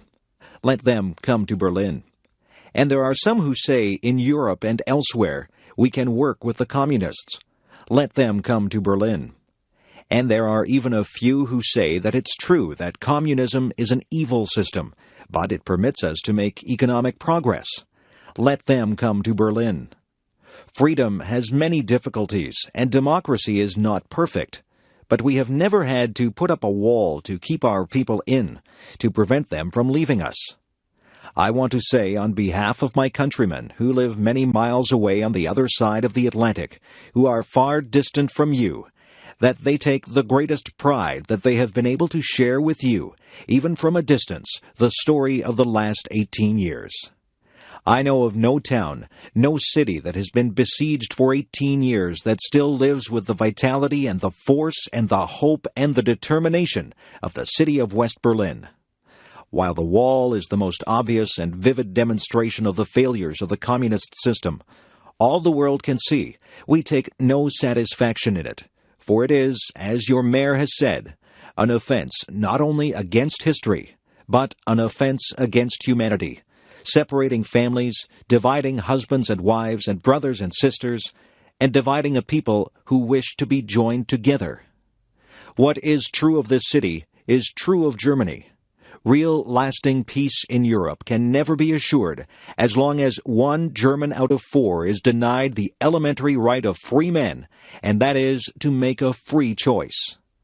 In 18 years of peace and good faith, this generation of Germans has earned the right to be free, including the right to unite their families and their nation in lasting peace with goodwill to all people.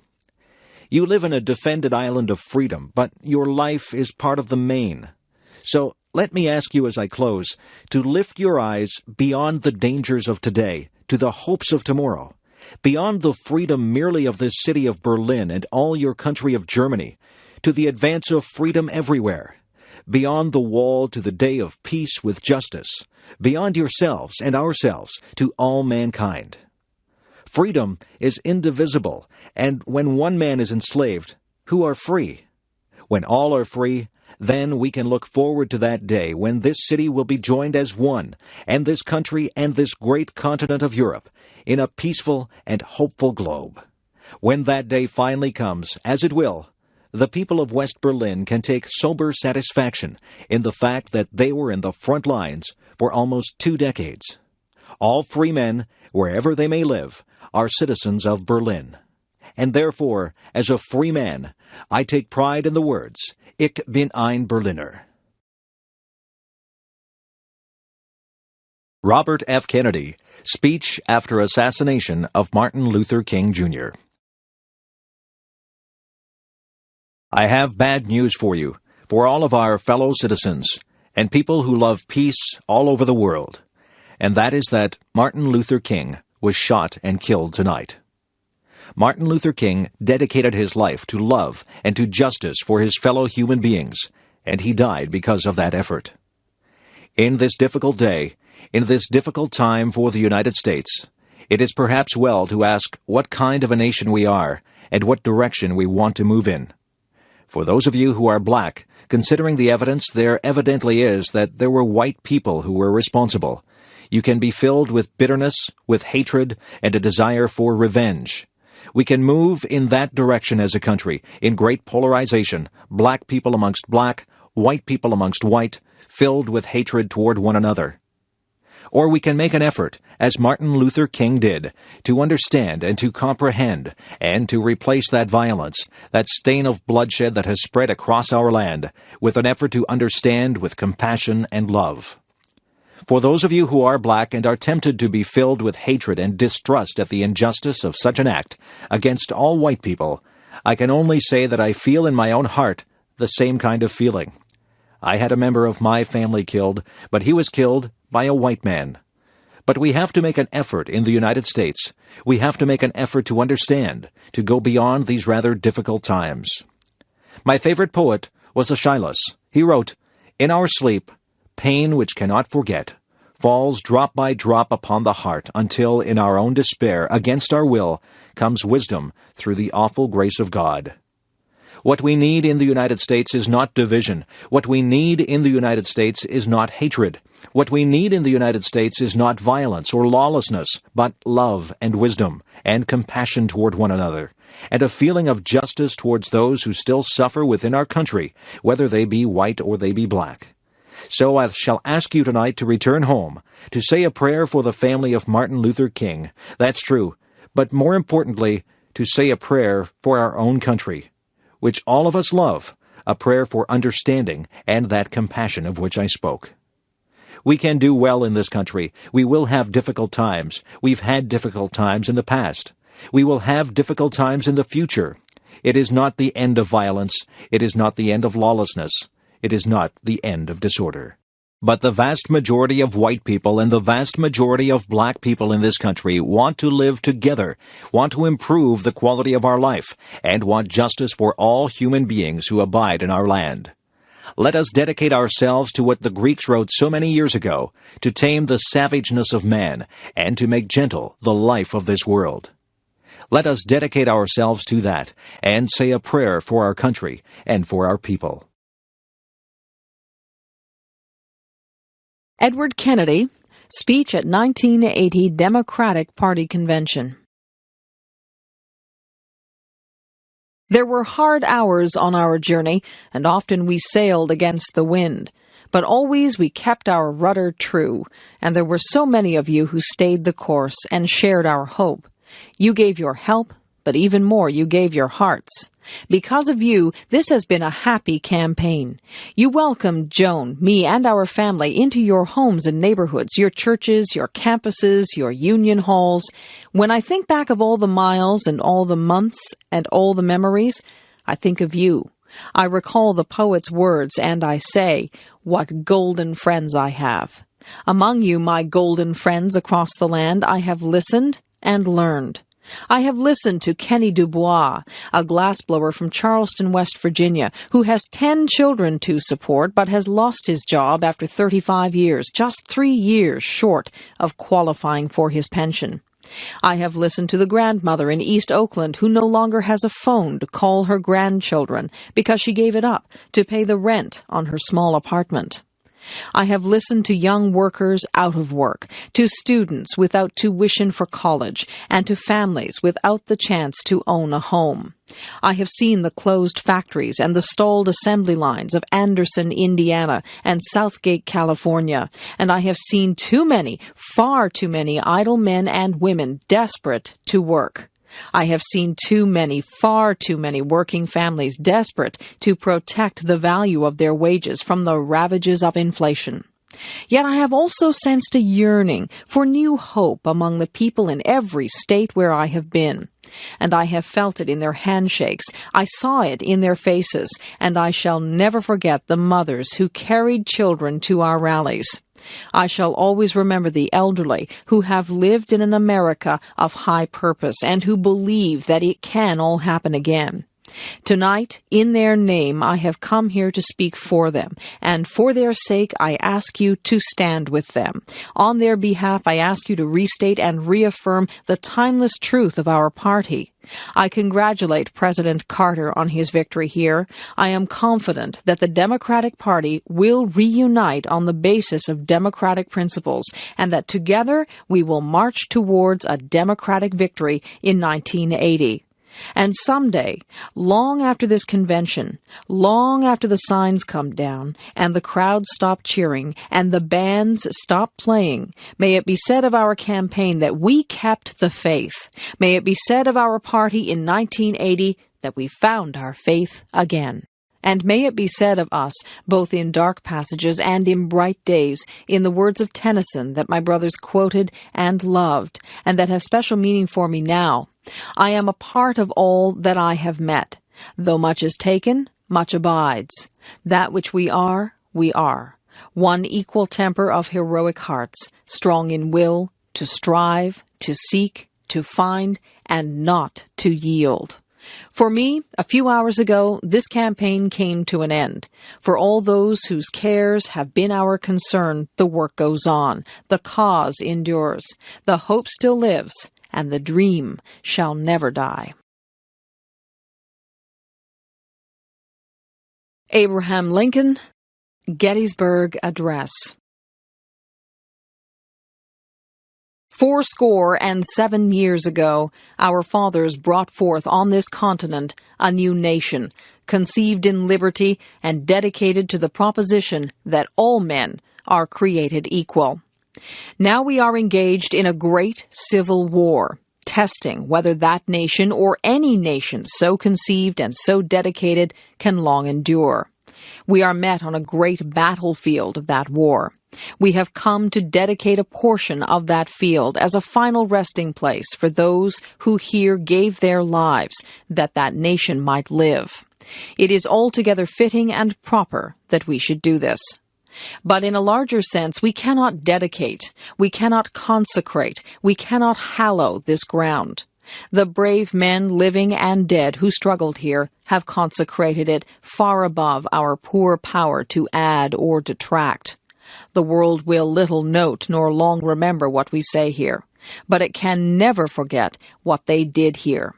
It is for us, the living, rather, to be dedicated here to the unfinished work which they who fought here have thus so far nobly advanced. It is rather for us to be here dedicated to the great task remaining before us, that from these honored dead we take increased devotion to that cause for which they gave the last full measure of devotion, that we here highly resolve that these dead shall not have died in vain, that this nation, under God, shall have a new birth of freedom, and that government of the people, by the people, for the people, shall not perish from the earth. Abraham Lincoln, Second Inaugural Address. Fellow countrymen, at this second appearing to take the oath of the presidential office, there is less occasion for an extended address than there was at the first. Then a statement, somewhat in detail, of a course to be pursued seemed fitting and proper. Now at the expiration of 4 years, during which public declarations have been constantly called forth on every point and phase of the great contest which still absorbs the attention and engrosses the energies of the nation, little that is new could be presented. The progress of our arms, upon which all else chiefly depends, is as well known to the public as to myself, and it is, I trust, reasonably satisfactory and encouraging to all. With high hope for the future, no prediction in regard to it is ventured. On the occasion corresponding to this 4 years ago, all thoughts were anxiously directed to an impending civil war. All dreaded it. All sought to avert it. While the inaugural address was being delivered from this place, devoted altogether to saving the Union without war, insurgent agents were in the city seeking to destroy it without war, seeking to dissolve the Union and divide effects by negotiation. Both parties deprecated war, but one of them would make war rather than let the nation survive, and the other would accept war rather than let it perish. And the war came. 1/8 of the whole population were colored slaves, not distributed generally over the Union, but localized in the southern part of it. These slaves constituted a peculiar and powerful interest. All knew that this interest was somehow the cause of the war. To strengthen, perpetuate, and extend this interest was the object for which the insurgents would rend the Union even by war, while the government claimed no right to do more than to restrict the territorial enlargement of it. Neither party expected for the war the magnitude or the duration which it has already attained. Neither anticipated that the cause of the conflict might cease with, or even before the conflict itself should cease. Each looked for an easier triumph, and a result less fundamental and astounding. Both read the same Bible and pray to the same God, and each invokes his aid against the other. It may seem strange that any men would dare to ask a just God's assistance in wringing their bread from the sweat of other men's faces. But let us judge not, that we be not judged. The prayers of both could not be answered. That of neither has been answered fully. The Almighty has his own purposes. Woe unto the world because of offenses, for it must needs be that offenses come, but woe to that man by whom the offense cometh. If we shall suppose that American slavery is one of those offenses which, in the providence of God, must needs come, but which, having continued through his appointed time, he now wills to remove, and that he gives to both North and South this terrible war as the woe due to those by whom the offense came, shall we discern therein any departure from those divine attributes which the believers in a living God always ascribe to him? Fondly do we hope, fervently do we pray, that this mighty scourge of war may speedily pass away. Yet if God wills that it continue until all the wealth piled by the bondsman's 250 years of unrequited toil shall be sunk, and until every drop of blood drawn with the lash shall be paid by another drawn with the sword, as was said 3,000 years ago, so still it must be said, the judgments of the Lord are true and righteous altogether. With malice toward none, with charity for all, with firmness in the right as God gives us to see the right, let us strive on to finish the work we are in, to bind up the nation's wounds, to care for him who shall have borne the battle, and for his widow and his orphan, to do all which may achieve and cherish a just and lasting peace among ourselves and with all nations. Winston Churchill braces. Britons to their task. On Friday evening last, I received from His Majesty the mission to form a new administration. It was the evident will of Parliament and the nation that this should be conceived on the broadest possible basis, and that it should include all parties. I have already completed the most important part of this task. A war cabinet has been formed of 5 members, representing, with the Labour, Opposition, and Liberals, the unity of the nation. It was necessary that this should be done in one single day on account of the extreme urgency and rigor of events. Other key positions were filled yesterday. I am submitting a further list to the King tonight. I hope to complete the appointment of principal ministers during tomorrow. The appointment of other ministers usually takes a little longer.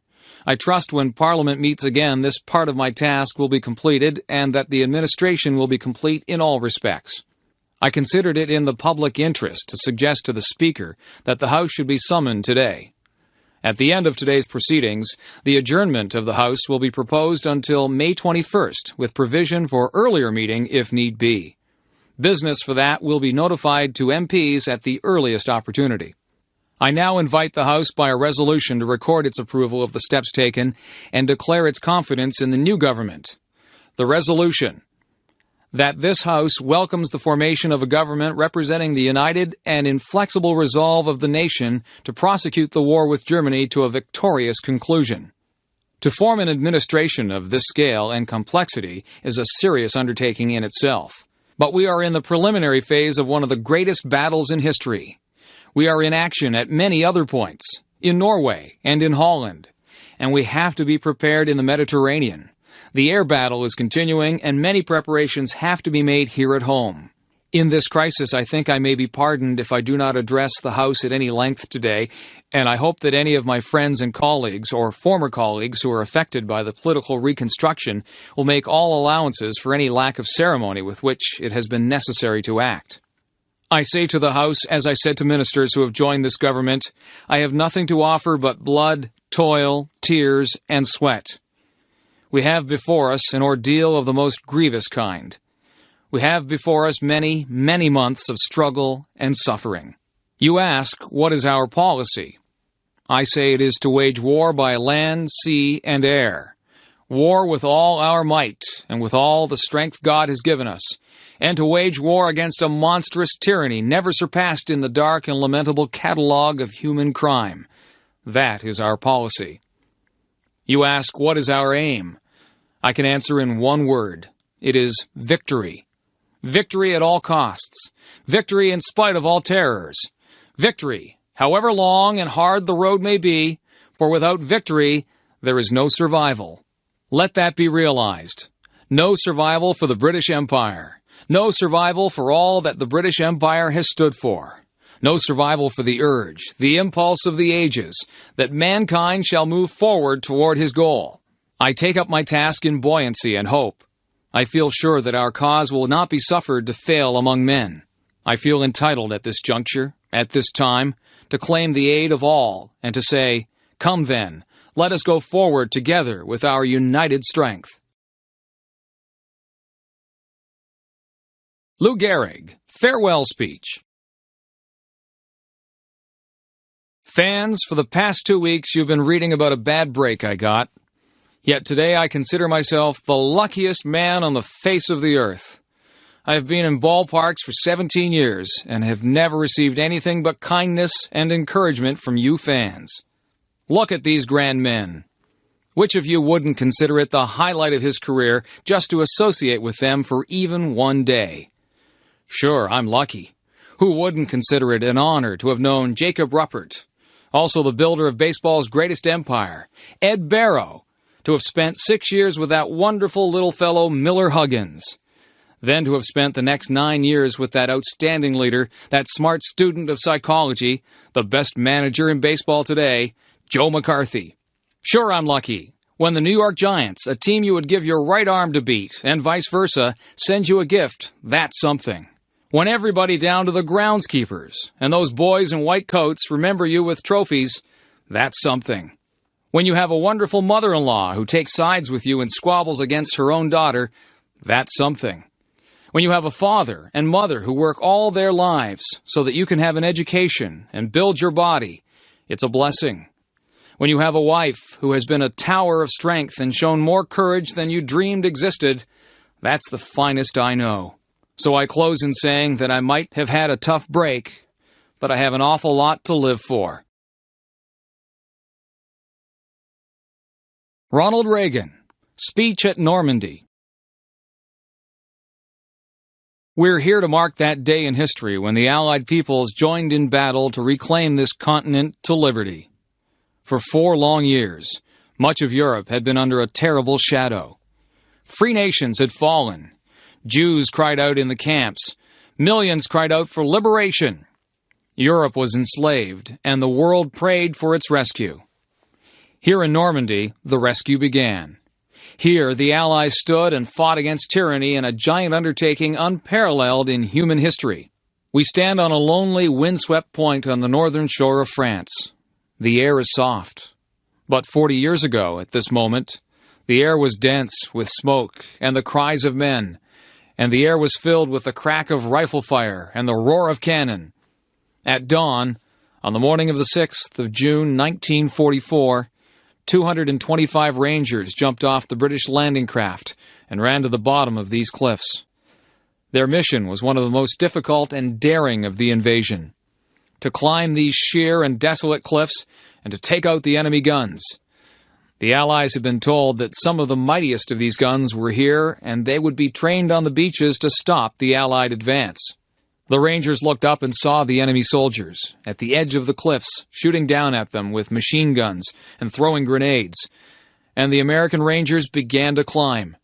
They shot rope ladders over the face of these cliffs and began to pull themselves up.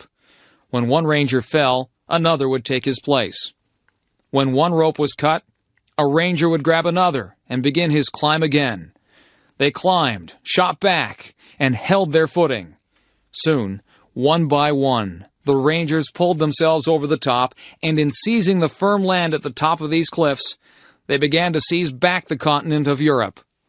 225 came here.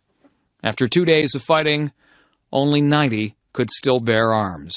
Behind me is a memorial that symbolizes the Ranger daggers that were thrust into the top of these cliffs, and before me are the men who put them there. These are the boys of Pointe du Hoc. These are the men who took the cliffs. These are the champions who helped free a continent. These are the heroes who helped end a war. Gentlemen, I look at you, and I think of the words of Stephen Spender's poem. You are men who in your lives fought for life, and left the vivid air signed with your honor. 40 summers have passed since the battle that you fought here. You were young the day you took these cliffs. Some of you were hardly more than boys, with the deepest joys of life before you. Yet you risked everything here. Why? Why did you do it? What impelled you to put aside the instinct for self-preservation and risk your lives to take these cliffs? What inspired all the men of the armies that met here? We look at you, and somehow we know the answer. It was faith and belief. It was loyalty and love.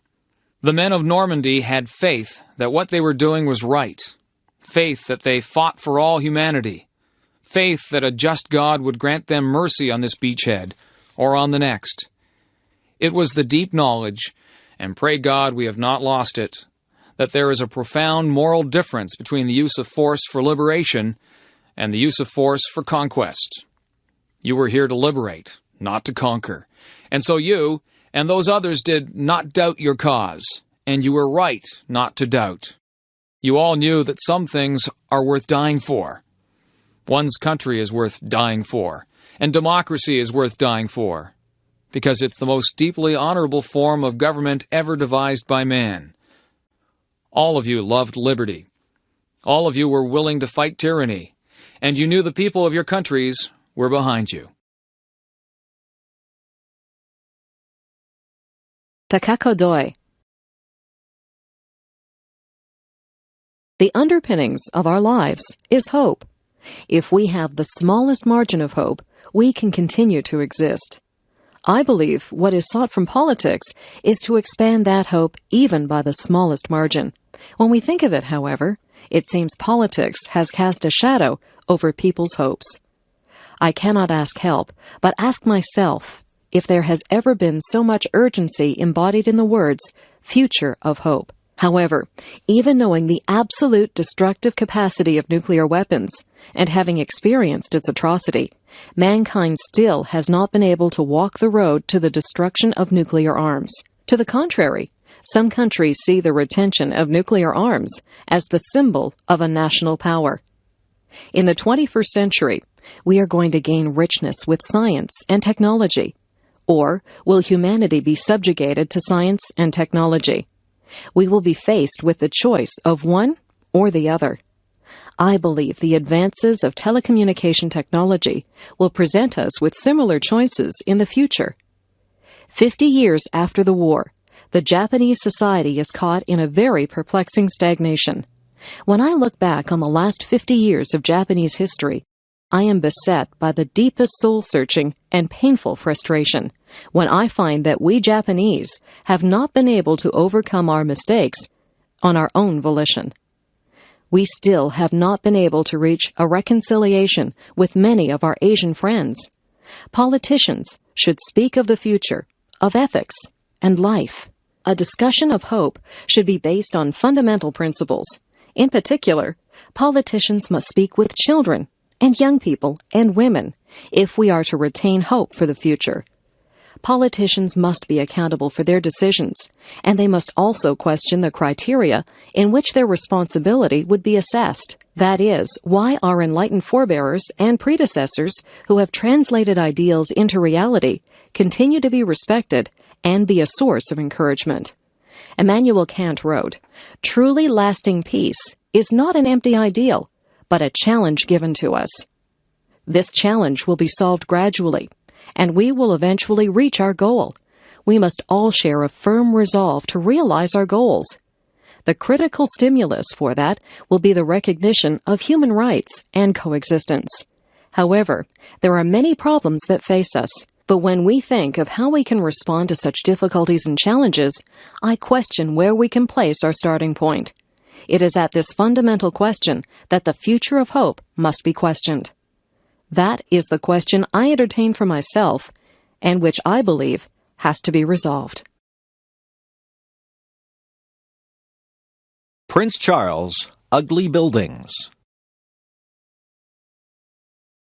At last, people are beginning to see that it is possible and important in human terms to respect old buildings, street plans, and traditional scales, and at the same time not to feel guilty about a preference for facades, ornaments, and soft materials. At last, after witnessing the wholesale destruction of Georgian and Victorian housing in most of our cities, people have begun to realize that it is possible to restore old buildings, and what is more, that there are architects willing to undertake such projects. For far too long, it seems to me, some planners and architects have consistently ignored the feelings and wishes of the mass of ordinary people in this country. Perhaps, when you think about it, it is hardly surprising, as architects tend to have been trained to design buildings from scratch, to tear down and rebuild. A large number of us have developed a feeling that architects tend to design houses for the approval of fellow architects and critics, not for the tenants.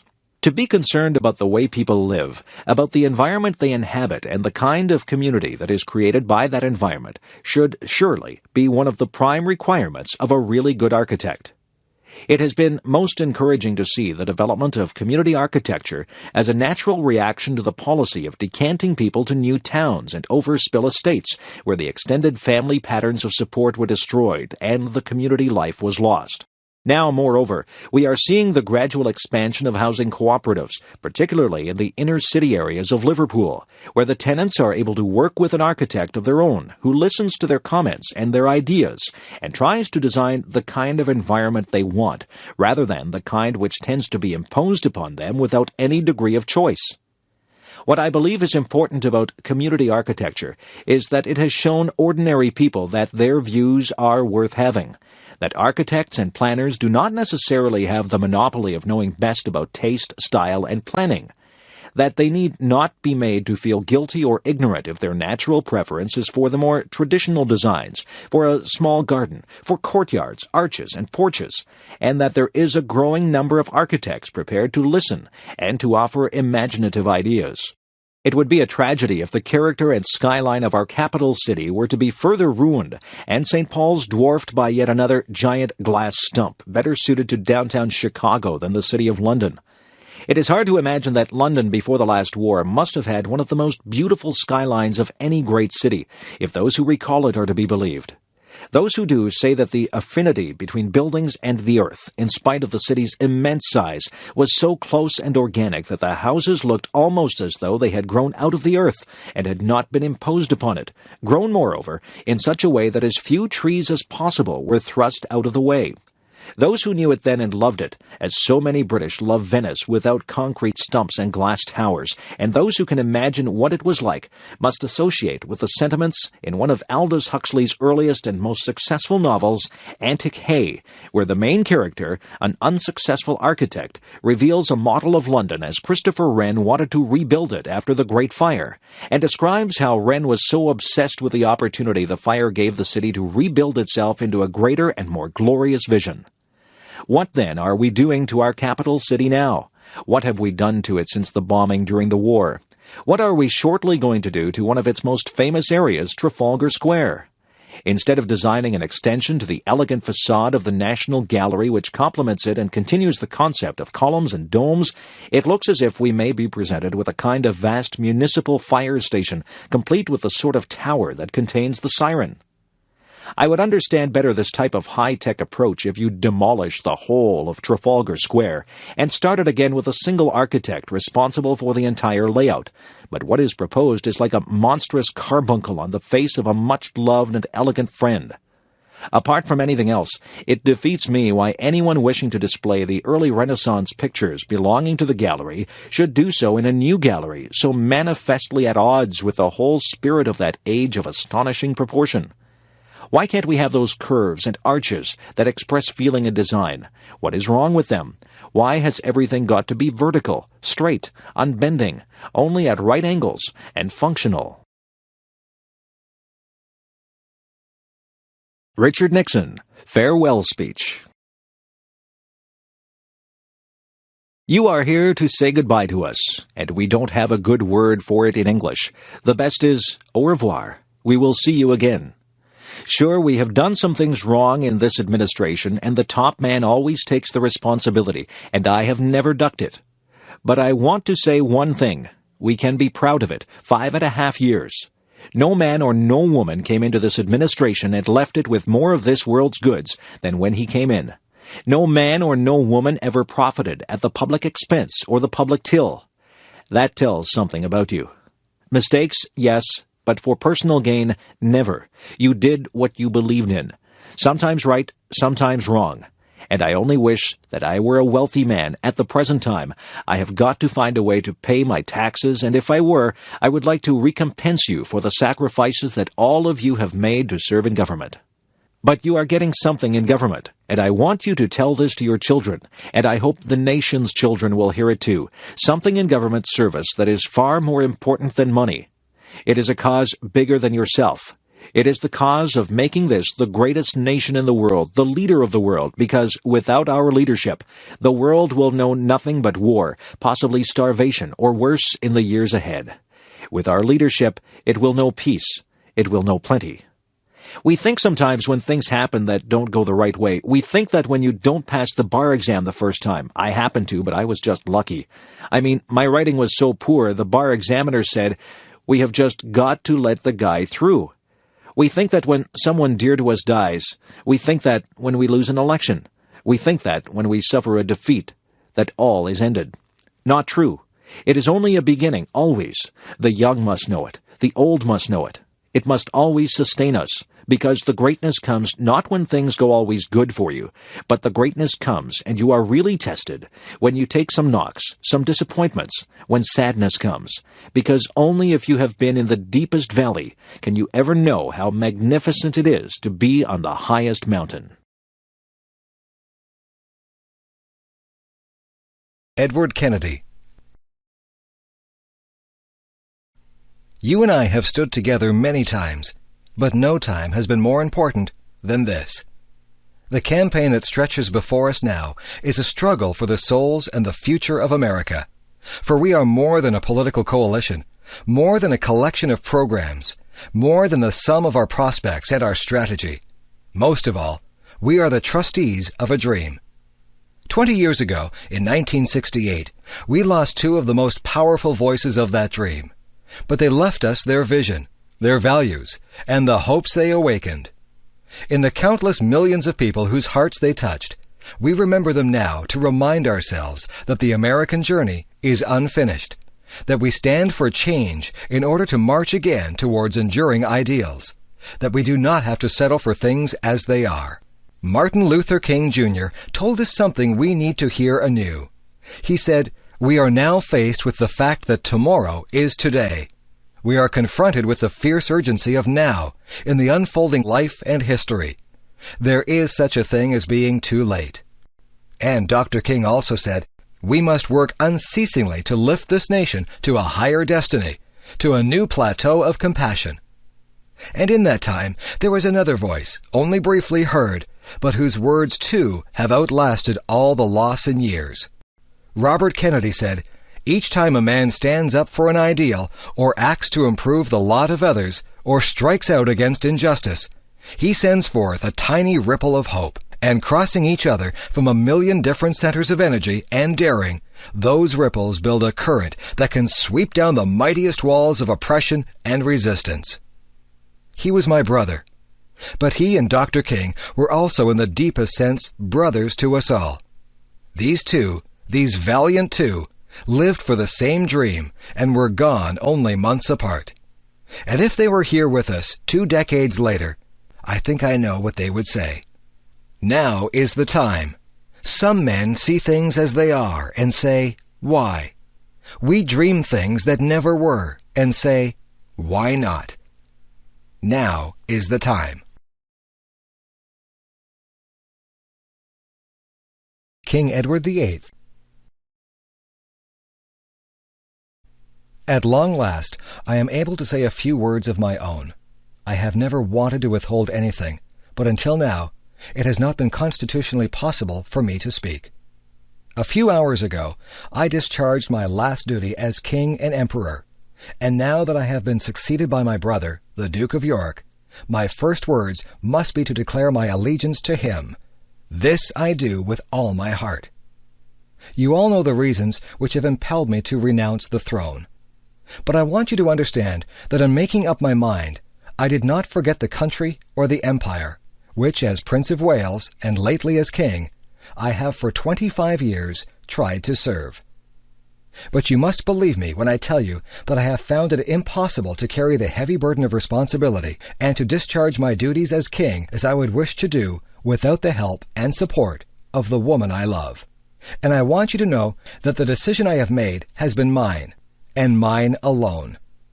This was a thing I had to judge entirely for myself. The other person most nearly concerned has tried up to the last minute to persuade me to take a different course. I have made this the most serious decision of my life only upon the single thought of what would, in the end, be best for all. This decision has been made less difficult to me by the sure knowledge that my brother, with his long training in the public affairs of this country, and with his fine qualities, will be able to take my place forthwith without interruption or injury to the life and progress of the empire. And he has one matchless blessing, enjoyed by so many of you, and not bestowed on me, a happy home with his wife and children. During these hard days, I have been comforted by Her Majesty, my mother, and by my family. The ministers of the Crown, and in particular, Mr. Baldwin, the Prime Minister, have always treated me with full consideration. There has never been any constitutional difference between me and them, and between me and Parliament. Bred in the constitutional tradition by my father, I should never have allowed any such issue to arise. Ever since I was Prince of Wales, and later on when I occupied the throne, I have been treated with the greatest kindness by all classes of the people wherever I have lived or journeyed throughout the empire. For that, I am grateful. I now quit altogether public affairs, and I lay down my burden. It may be some time before I return to my native land, but I shall always follow the fortunes of the British race and empire with profound interest, and if at any time in the future I can be found of service to His Majesty in a private station, I will not fail. And now, we all have a new king. I wish him and you, his people, happiness and prosperity with all my heart. God bless you all. God save the King. George W. Bush Inaugural Address. President Clinton, distinguished guests, and my fellow citizens, the peaceful transfer of authority is rare in history, yet common in our country. With a simple oath, we affirm old traditions and make new beginnings. As I begin, I thank President Clinton for his service to our nation, and I thank Vice President Gore for a contest conducted with spirit and ended with grace. I am honored and humbled to stand here, where so many of America's leaders have come before me, and so many will follow. We have a place, all of us, in a long story, a story we continue, but whose end we will not see.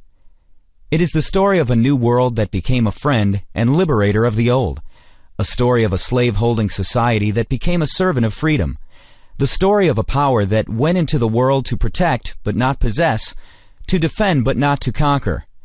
It is the American story, a story of flawed and fallible people united across the generations by grand and enduring ideals. The grandest of these ideals is an unfolding American promise that everyone belongs, that everyone deserves a chance, that no insignificant person was ever born. Americans are called to enact this promise in our lives and in our laws, and though our nation has sometimes halted and sometimes delayed, we must follow no other course. Through much of the last century, America's faith in freedom and democracy was a rock in a raging sea. Now it is a seed upon the wind, taking root in many nations. Our democratic faith is more than the creed of our country. It is the inborn hope of our humanity, an ideal we carry but do not own, a trust we bear and pass along. And even after nearly 225 years, we have a long way yet to travel. While many of our citizens prosper, others doubt the promise, even the justice of our own country. The ambitions of some Americans are limited by failing schools and hidden prejudice and the circumstances of their birth. And sometimes our differences run so deep, it seems we share a continent, but not a country. We do not accept this, and we will not allow it. Our unity, our union, is the serious work of leaders and citizens in every generation. And this is my solemn pledge. I will work to build a single nation of justice and opportunity. I know this is in our reach because we are guided by a power larger than ourselves who creates us equal in His image. And we are confident in principles that unite and lead us onward. America has never been united by blood or birth or soil. We are bound by ideals that move us beyond our backgrounds, lift us above our interests, and teach us what it means to be citizens. Every child must be taught these principles. Every citizen must uphold them. And every immigrant, by embracing these ideals, makes our country more, not less, American. Today, we affirm a new commitment to live out our nation's promise through civility, courage, compassion, and character. America, at its best, matches a commitment to principle with a concern for civility. A civil society demands from each of us goodwill and respect, fair dealing and forgiveness. Some seem to believe that our politics can afford to be petty because, in a time of peace, the stakes of our debates appear small. But the stakes for America are never small. If our country does not lead the cause of freedom, it will not be led. If we do not turn the hearts of children toward knowledge and character, we will lose their gifts and undermine their idealism. If we permit our economy to drift and decline, the vulnerable will suffer most. We must live up to the calling we share. Civility is not a tactic or a sentiment. It is the determined choice of trust over cynicism, of community over chaos. And this commitment, if we keep it, is a way to shared accomplishment. America, at its best, is also courageous. Our national courage has been clear in times of depression and war, when defending common dangers defined our common good. Now we must choose if the example of our fathers and mothers will inspire us or condemn us. We must show courage in a time of blessing by confronting problems instead of passing them on to future generations. Together, we will reclaim America's schools, before ignorance and apathy claim more young lives.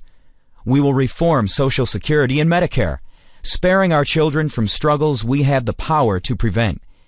And we will reduce taxes, to recover the momentum of our economy and reward the effort and enterprise of working Americans.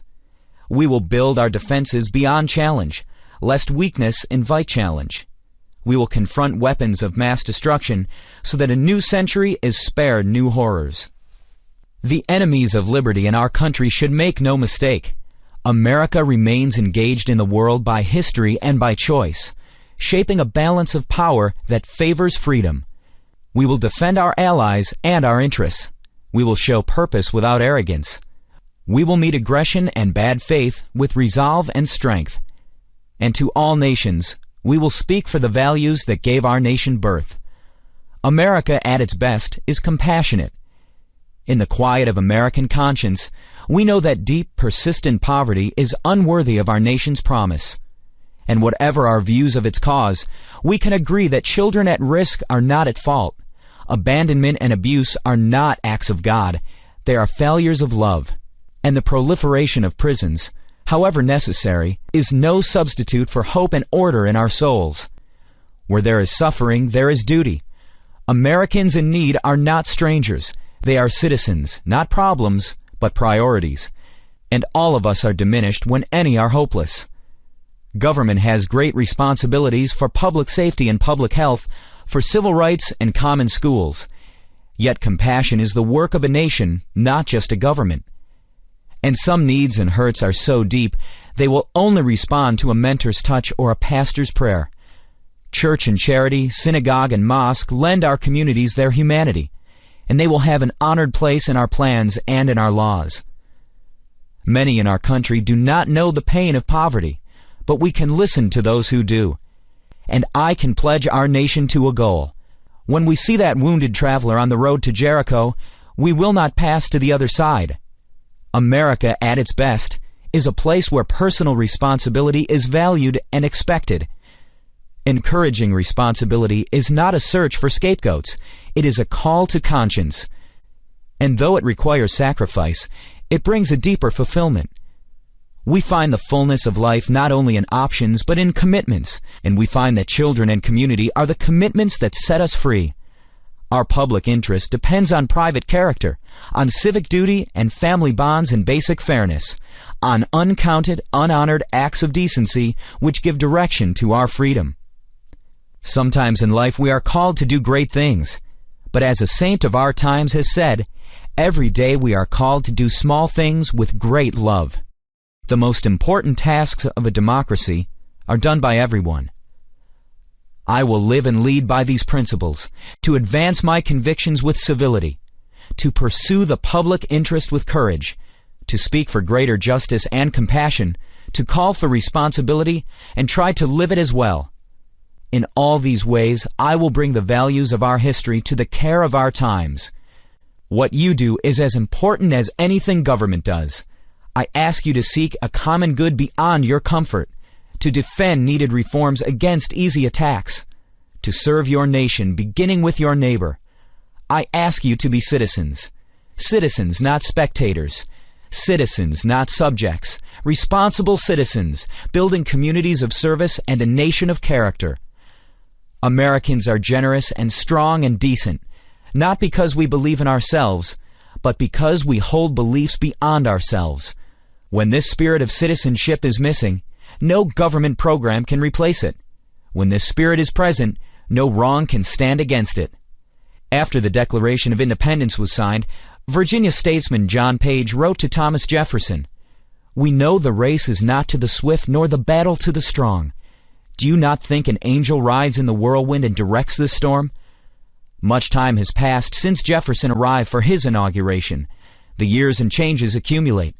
But the themes of this day he would know, our nation's grand story of courage and its simple dream of dignity. We are not this story's author, who fills time and eternity with his purpose. Yet his purpose is achieved in our duty, and our duty is fulfilled in service to one another. Never tiring, never yielding, never finishing, we renew that purpose today, to make our country more just and generous, to affirm the dignity of our lives and every life. This work continues. This story goes on, and an angel still rides in the whirlwind and directs this storm. God bless you all, and God bless America. Bill Clinton, Second Inaugural Address. My fellow citizens, at this last presidential inauguration of the 20th century, let us lift our eyes toward the challenges that await us in the next century. It is our great good fortune that time and chance have put us not only at the edge of a new century, in a new millennium, but on the edge of a bright new prospect in human affairs, a moment that will define our course and our character for decades to come. We must keep our old democracy forever young. Guided by the ancient vision of a promised land, let us set our sights upon a land of new promise. The promise of America was born in the 18th century out of the bold conviction that we are all created equal. It was extended and preserved in the 19th century, when our nation spread across the continent, saved the Union, and abolished the awful scourge of slavery. Then, in turmoil and triumph, the promise exploded into the world stage to make this the American century. And what a century it has been. America became the world's mightiest industrial power, saved the world from tyranny in 2 world wars and a long Cold War, and time and again reached out across the globe to millions who, like us, longed for the blessings of liberty. Along the way, Americans produced a great middle class and security in old age, built unrivaled centers of learning and opened public schools to all, split the atom and explored the heavens, invented the computer and the microchip, and deepened the wellspring of justice by making a revolution in civil rights for African Americans and all minorities, and extending the circle of citizenship, opportunity, and dignity to women. Now, for the 3rd time, a new century is upon us, and another time to choose. We began the 19th century with a choice, to spread our nation from coast to coast. We began the 20th century with a choice, to harness the Industrial Revolution to our values of free enterprise, conservation, and human decency. Those choices made all the difference. At the dawn of the 21st century, a free people must now choose to shape the forces of the information age and the global society, to unleash the limitless potential of all our people, and yes, to form a more perfect union. When last we gathered, our march to this new future seemed less certain than it does today. We vowed then to set a clear course to renew our nation. In these 4 years, we have been touched by tragedy, exhilarated by challenge, strengthened by achievement. America stands alone as the world's indispensable nation.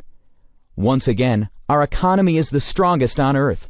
Once again, we are building stronger families, thriving communities, better educational opportunities, a cleaner environment. Problems that once seemed destined to deepen now bend to our efforts. Our streets are safer, and record numbers of our fellow citizens have moved from welfare to work. And once again, we have resolved for our time a great debate over the role of government. Today we can declare, government is not the problem, and government is not the solution. We, the American people, we are the solution.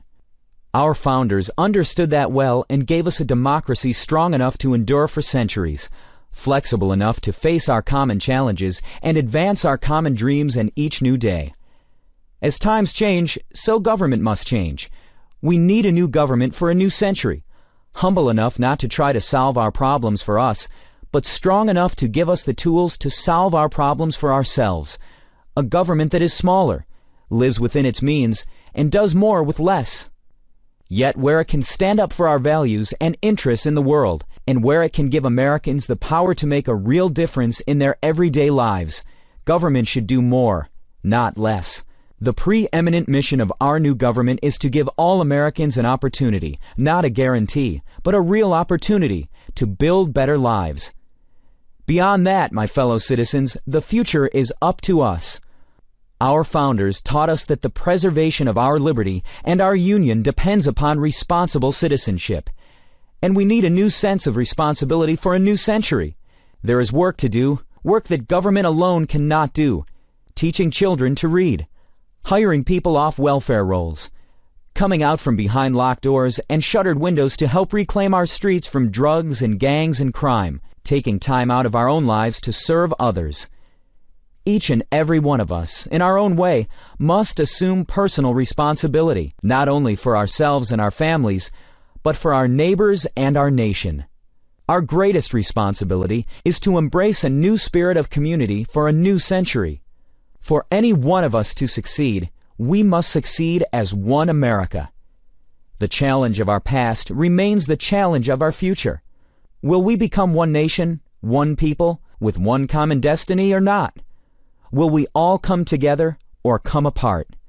The divide of race has been America's constant curse, and each new wave of immigrants gives new targets to old prejudices. Prejudice and contempt, cloaked in the pretense of religious or political conviction, are no different. These forces have nearly destroyed our nation in the past. They plague us still. They fuel the fanaticism of terror, and they torment the lives of millions in fractured nations all around the world. These obsessions cripple both those who hate and, of course, those who are hated, robbing both of what they might become. We cannot, we will not succumb to the dark impulses that lurk in the far regions of the soul everywhere. We shall overcome them, and we shall replace them with the generous spirit of a people who feel at home with one another. Our rich texture of racial, religious, and political diversity will be a godsend in the 21st century. Great rewards will come to those who can live together, learn together, work together, forge new ties that bind together. As this new era approaches, we can already see its broad outlines. 10 years ago, the Internet was the mystical province of physicists. Today, it is a commonplace encyclopedia for millions of school children. Scientists now are decoding the blueprint of human life. Cures for our most feared illnesses seem close at hand. The world is no longer divided into two hostile camps. Instead, now we are building bonds with nations that once were our adversaries. Growing connections of commerce and culture give us a chance to lift the fortunes and spirits of people the world over. And for the very first time in all of history, more people on this planet live under democracy than dictatorship.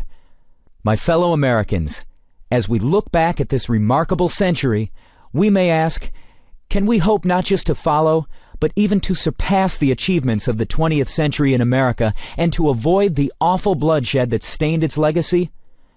To that question, every American here and every American in our land today must answer a resounding yes. This is the heart of our task. With a new vision of government, a new sense of responsibility, a new spirit of community, we will sustain America's journey.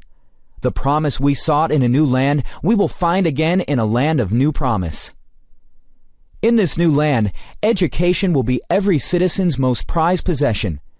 Our schools will have the highest standards in the world, igniting the spark of possibility in the eyes of every girl and every boy, and the doors of higher education will be open to all. The knowledge and power of the information age will be within reach not just of the few, but of every classroom, every library, every child. Parents and children will have time not only to work, but to read and play together, and the plans they make at their kitchen table will be those of a better home, a better job, the certain chance to go to college. Our streets will echo again with the laughter of our children, because no one will try to shoot them or sell them drugs anymore. Everyone who can work will work, with today's permanent underclass part of tomorrow's growing middle class.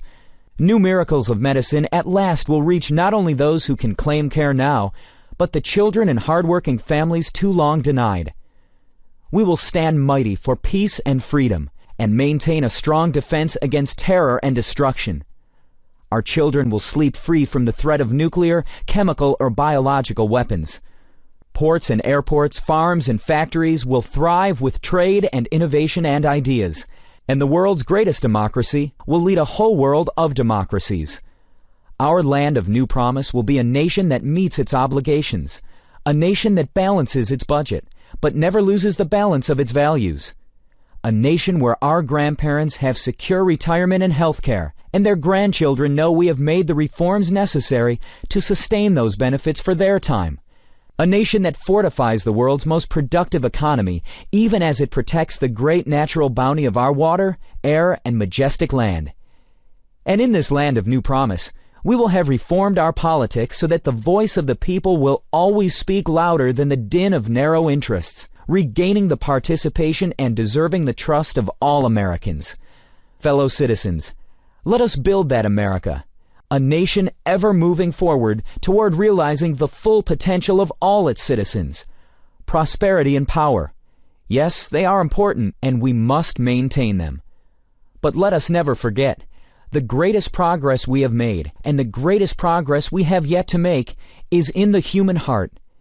In the end, all the world's wealth and 1,000 armies are no match for the strength and decency of the human spirit. 34 years ago, the man whose life we celebrate today spoke to us down there, at the other end of this mall, in words that moved the conscience of a nation. Like a prophet of old, he told of his dream that one day America would rise up and treat all its citizens as equals before the law and in the heart. Martin Luther King's dream was the American dream. His quest is our quest. The ceaseless striving to live out our true creed. Our history has been built on such dreams and labors, and by our dreams and labors we will redeem the promise of America in the 21st century. To that effort I pledge all my strength and every power of my office. I ask the members of Congress here to join in that pledge. The American people return to office a president of one party and a Congress of another. Surely they did not do this to advance the politics of petty bickering and extreme partisanship they plainly deplore. No, they call on us instead to be repairers of the breach and to move on with America's mission. America demands and deserves big things from us, and nothing big ever came from being small. Let us remember the timeless wisdom of Cardinal Bernardin when facing the end of his own life. He said, "It is wrong to waste the precious gift of time on acrimony and division." Fellow citizens, we must not waste the precious gift of this time, for all of us are on that same journey of our lives, and our journey too will come to an end. But the journey of our America must go on. And so, my fellow Americans, we must be strong, for there is much to do. The demands of our time are great and they are different. Let us meet them with faith and courage, with patience and a grateful and happy heart. Let us shape the hope of this day into the noblest chapter in our history. Yes, let us build our bridge. A bridge wide enough and strong enough for every American to cross over to a blessed land of new promise. May those generations whose faces we cannot yet see, whose names we may never know, say of us here that we led our beloved land into a new century with the American dream alive for all her children, with the American promise of a more perfect union, a reality for all her people, with America's bright flame of freedom spreading throughout all the world. From the height of this place and the summit of this century, let us go forth. May God strengthen our hands for the good work ahead, and always, always bless our America. Mario Cuomo.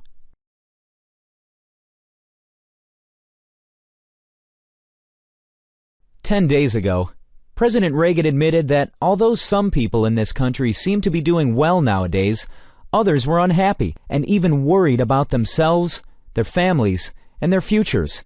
The president said he didn't understand that fear.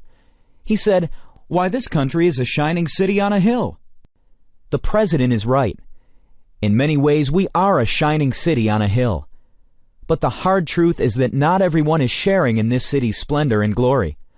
A shining city is perhaps all the president sees from the portico of the White House and the veranda of his ranch, where everyone seems to be doing well. But there's another part of the city, the part where some people can't pay their mortgages and most young people can't afford one, where students can't afford the education they need, and middle-class parents watch the dreams they hold for their children evaporate. In this part of the city, there are more poor than ever, more families in trouble, more and more people who need help but can't find it. Even worse, there are elderly people who tremble in the basements of the houses there. There are people who sleep in the city streets, in the gutter, where the glitter doesn't show. There are ghettos where thousands of young people, without an education or a job, give their lives away to drug dealers every day. There is despair, Mr. President, in faces you never see, in the places you never visit in your shining city. In fact, Mr. President, this nation is more a tale of two cities than it is a shining city on a hill. Maybe if you visited more places, Mr. President, you'd understand.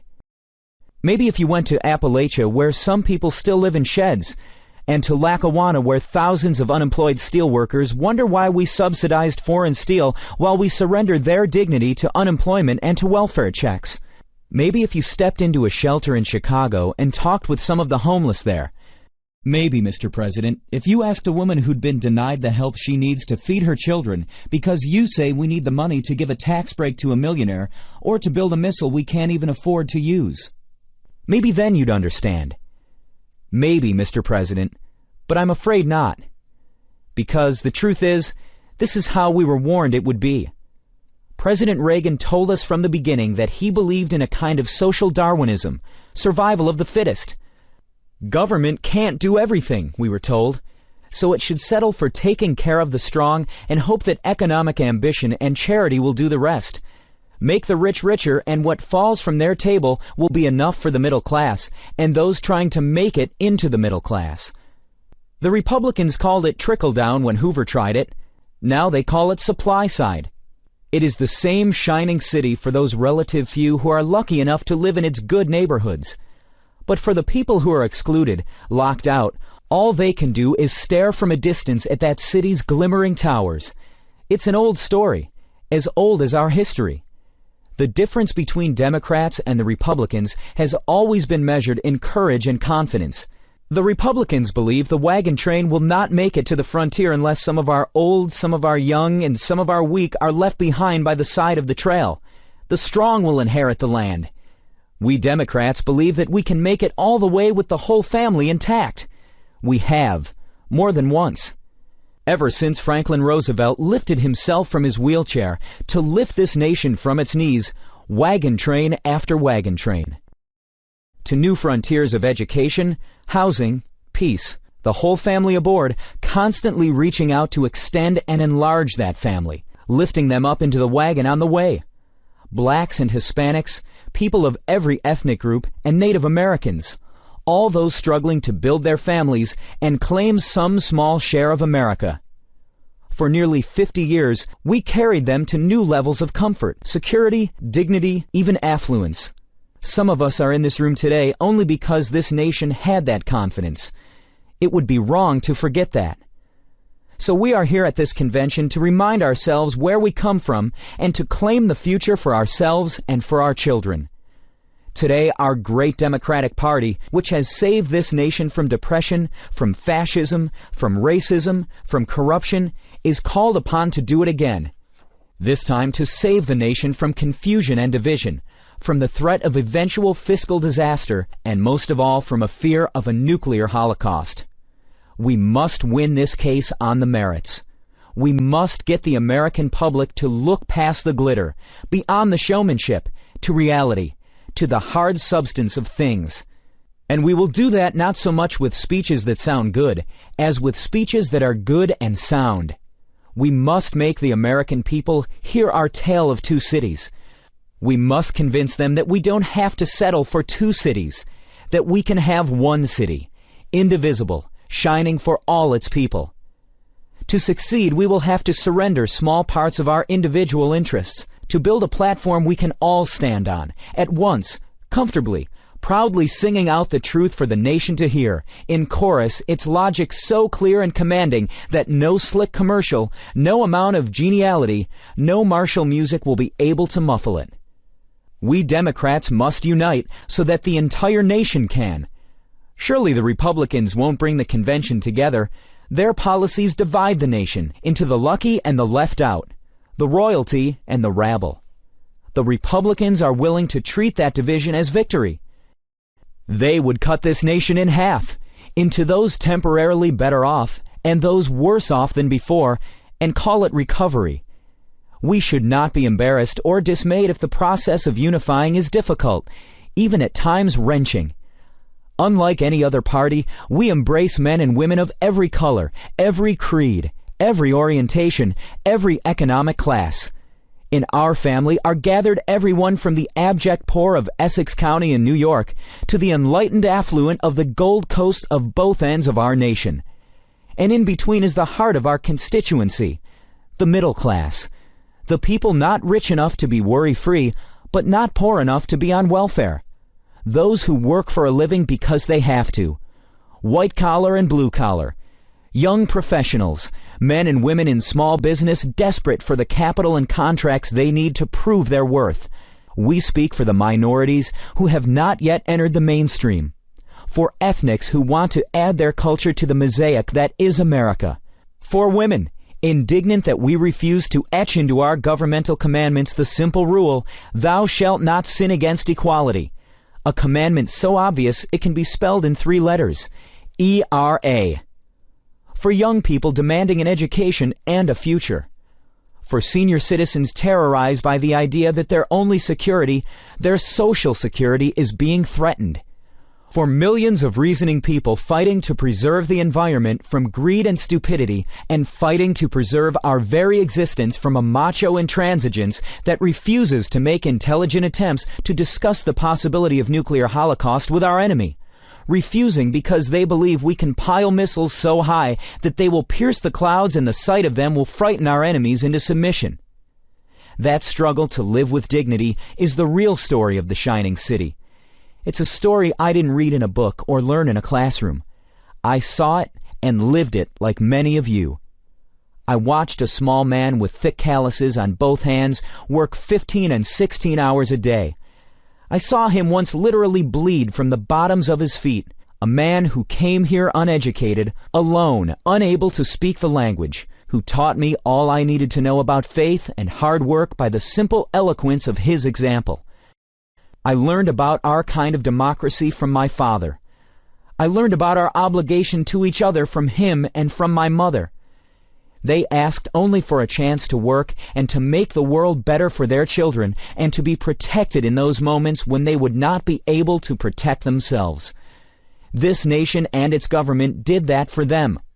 And that they were able to build a family and live in dignity and see one of their children go from beyond their little grocery store on the other side of the tracks in South Jamaica where he was born to occupy the highest seat in the greatest state of the greatest nation in the world we know is an ineffably beautiful tribute to the democratic process.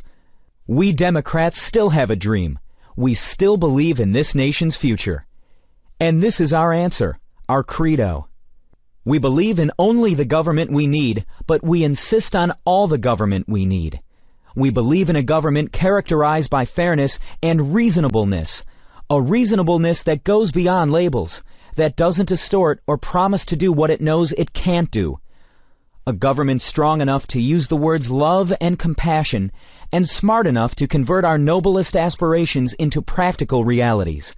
We believe in encouraging the talented, but we believe that while survival of the fittest may be a good working description of the process of evolution, a government of humans should elevate itself to a higher order, one which fills the gaps left by a chance or a wisdom we don't understand. We would rather have laws written by the patron of this great city, the man called the world's most sincere Democrat, St. Francis of Assisi, than laws written by Darwin. We believe, as Democrats, that a society as blessed as ours, the most affluent democracy in the world's history that can spend trillions on instruments of destruction, ought to be able to help the middle class in its struggle, ought to be able to find work for all who can do it, room at the table, shelter for the homeless, care for the elderly and infirm, hope for the destitute. We proclaim as loudly as we can the utter insanity of nuclear proliferation and the need for a nuclear freeze, if only to affirm the simple truth that peace is better than war because life is better than death. We believe in firm but fair law and order, in the union movement, in privacy for people, openness by government, civil rights and human rights. We believe in a single fundamental idea that describes better than most textbooks and any speech what a proper government should be. The idea of family, mutuality, the sharing of benefits and burdens for the good of all, feeling one another's pain, sharing one another's blessings, reasonably, honestly, fairly, without respect to race or sex or geography or political affiliation. We believe we must be the family of America, recognizing that at the heart of the matter we are bound one to another, that the problems of a retired school teacher in Duluth are our problems, that the future of the child in Buffalo is our future. The struggle of a disabled man in Boston to survive, to live decently, is our struggle. The hunger of a woman in Little Rock, our hunger. The failure anywhere to provide what reasonably we might to avoid pain is our failure. For 50 years, we Democrats created a better future for our children, using traditional democratic principles as a fixed beacon, giving us direction and purpose, but constantly innovating, adapting to new realities. Roosevelt's alphabet programs, Truman's NATO and the GI Bill of Rights, Kennedy's intelligent tax incentives and the Alliance for Progress, Johnson's civil rights, Carter's human rights, and the nearly miraculous Camp David peace accord. We will have America's first woman vice president, the child of immigrants, a New Yorker, opening with one magnificent stroke a whole new frontier for the United States. It will happen if we make it happen. I ask you, ladies and gentlemen, brothers and sisters, for the good of all of us, for the love of this great nation, for the family of America, for the love of God, please make this nation remember how futures are built.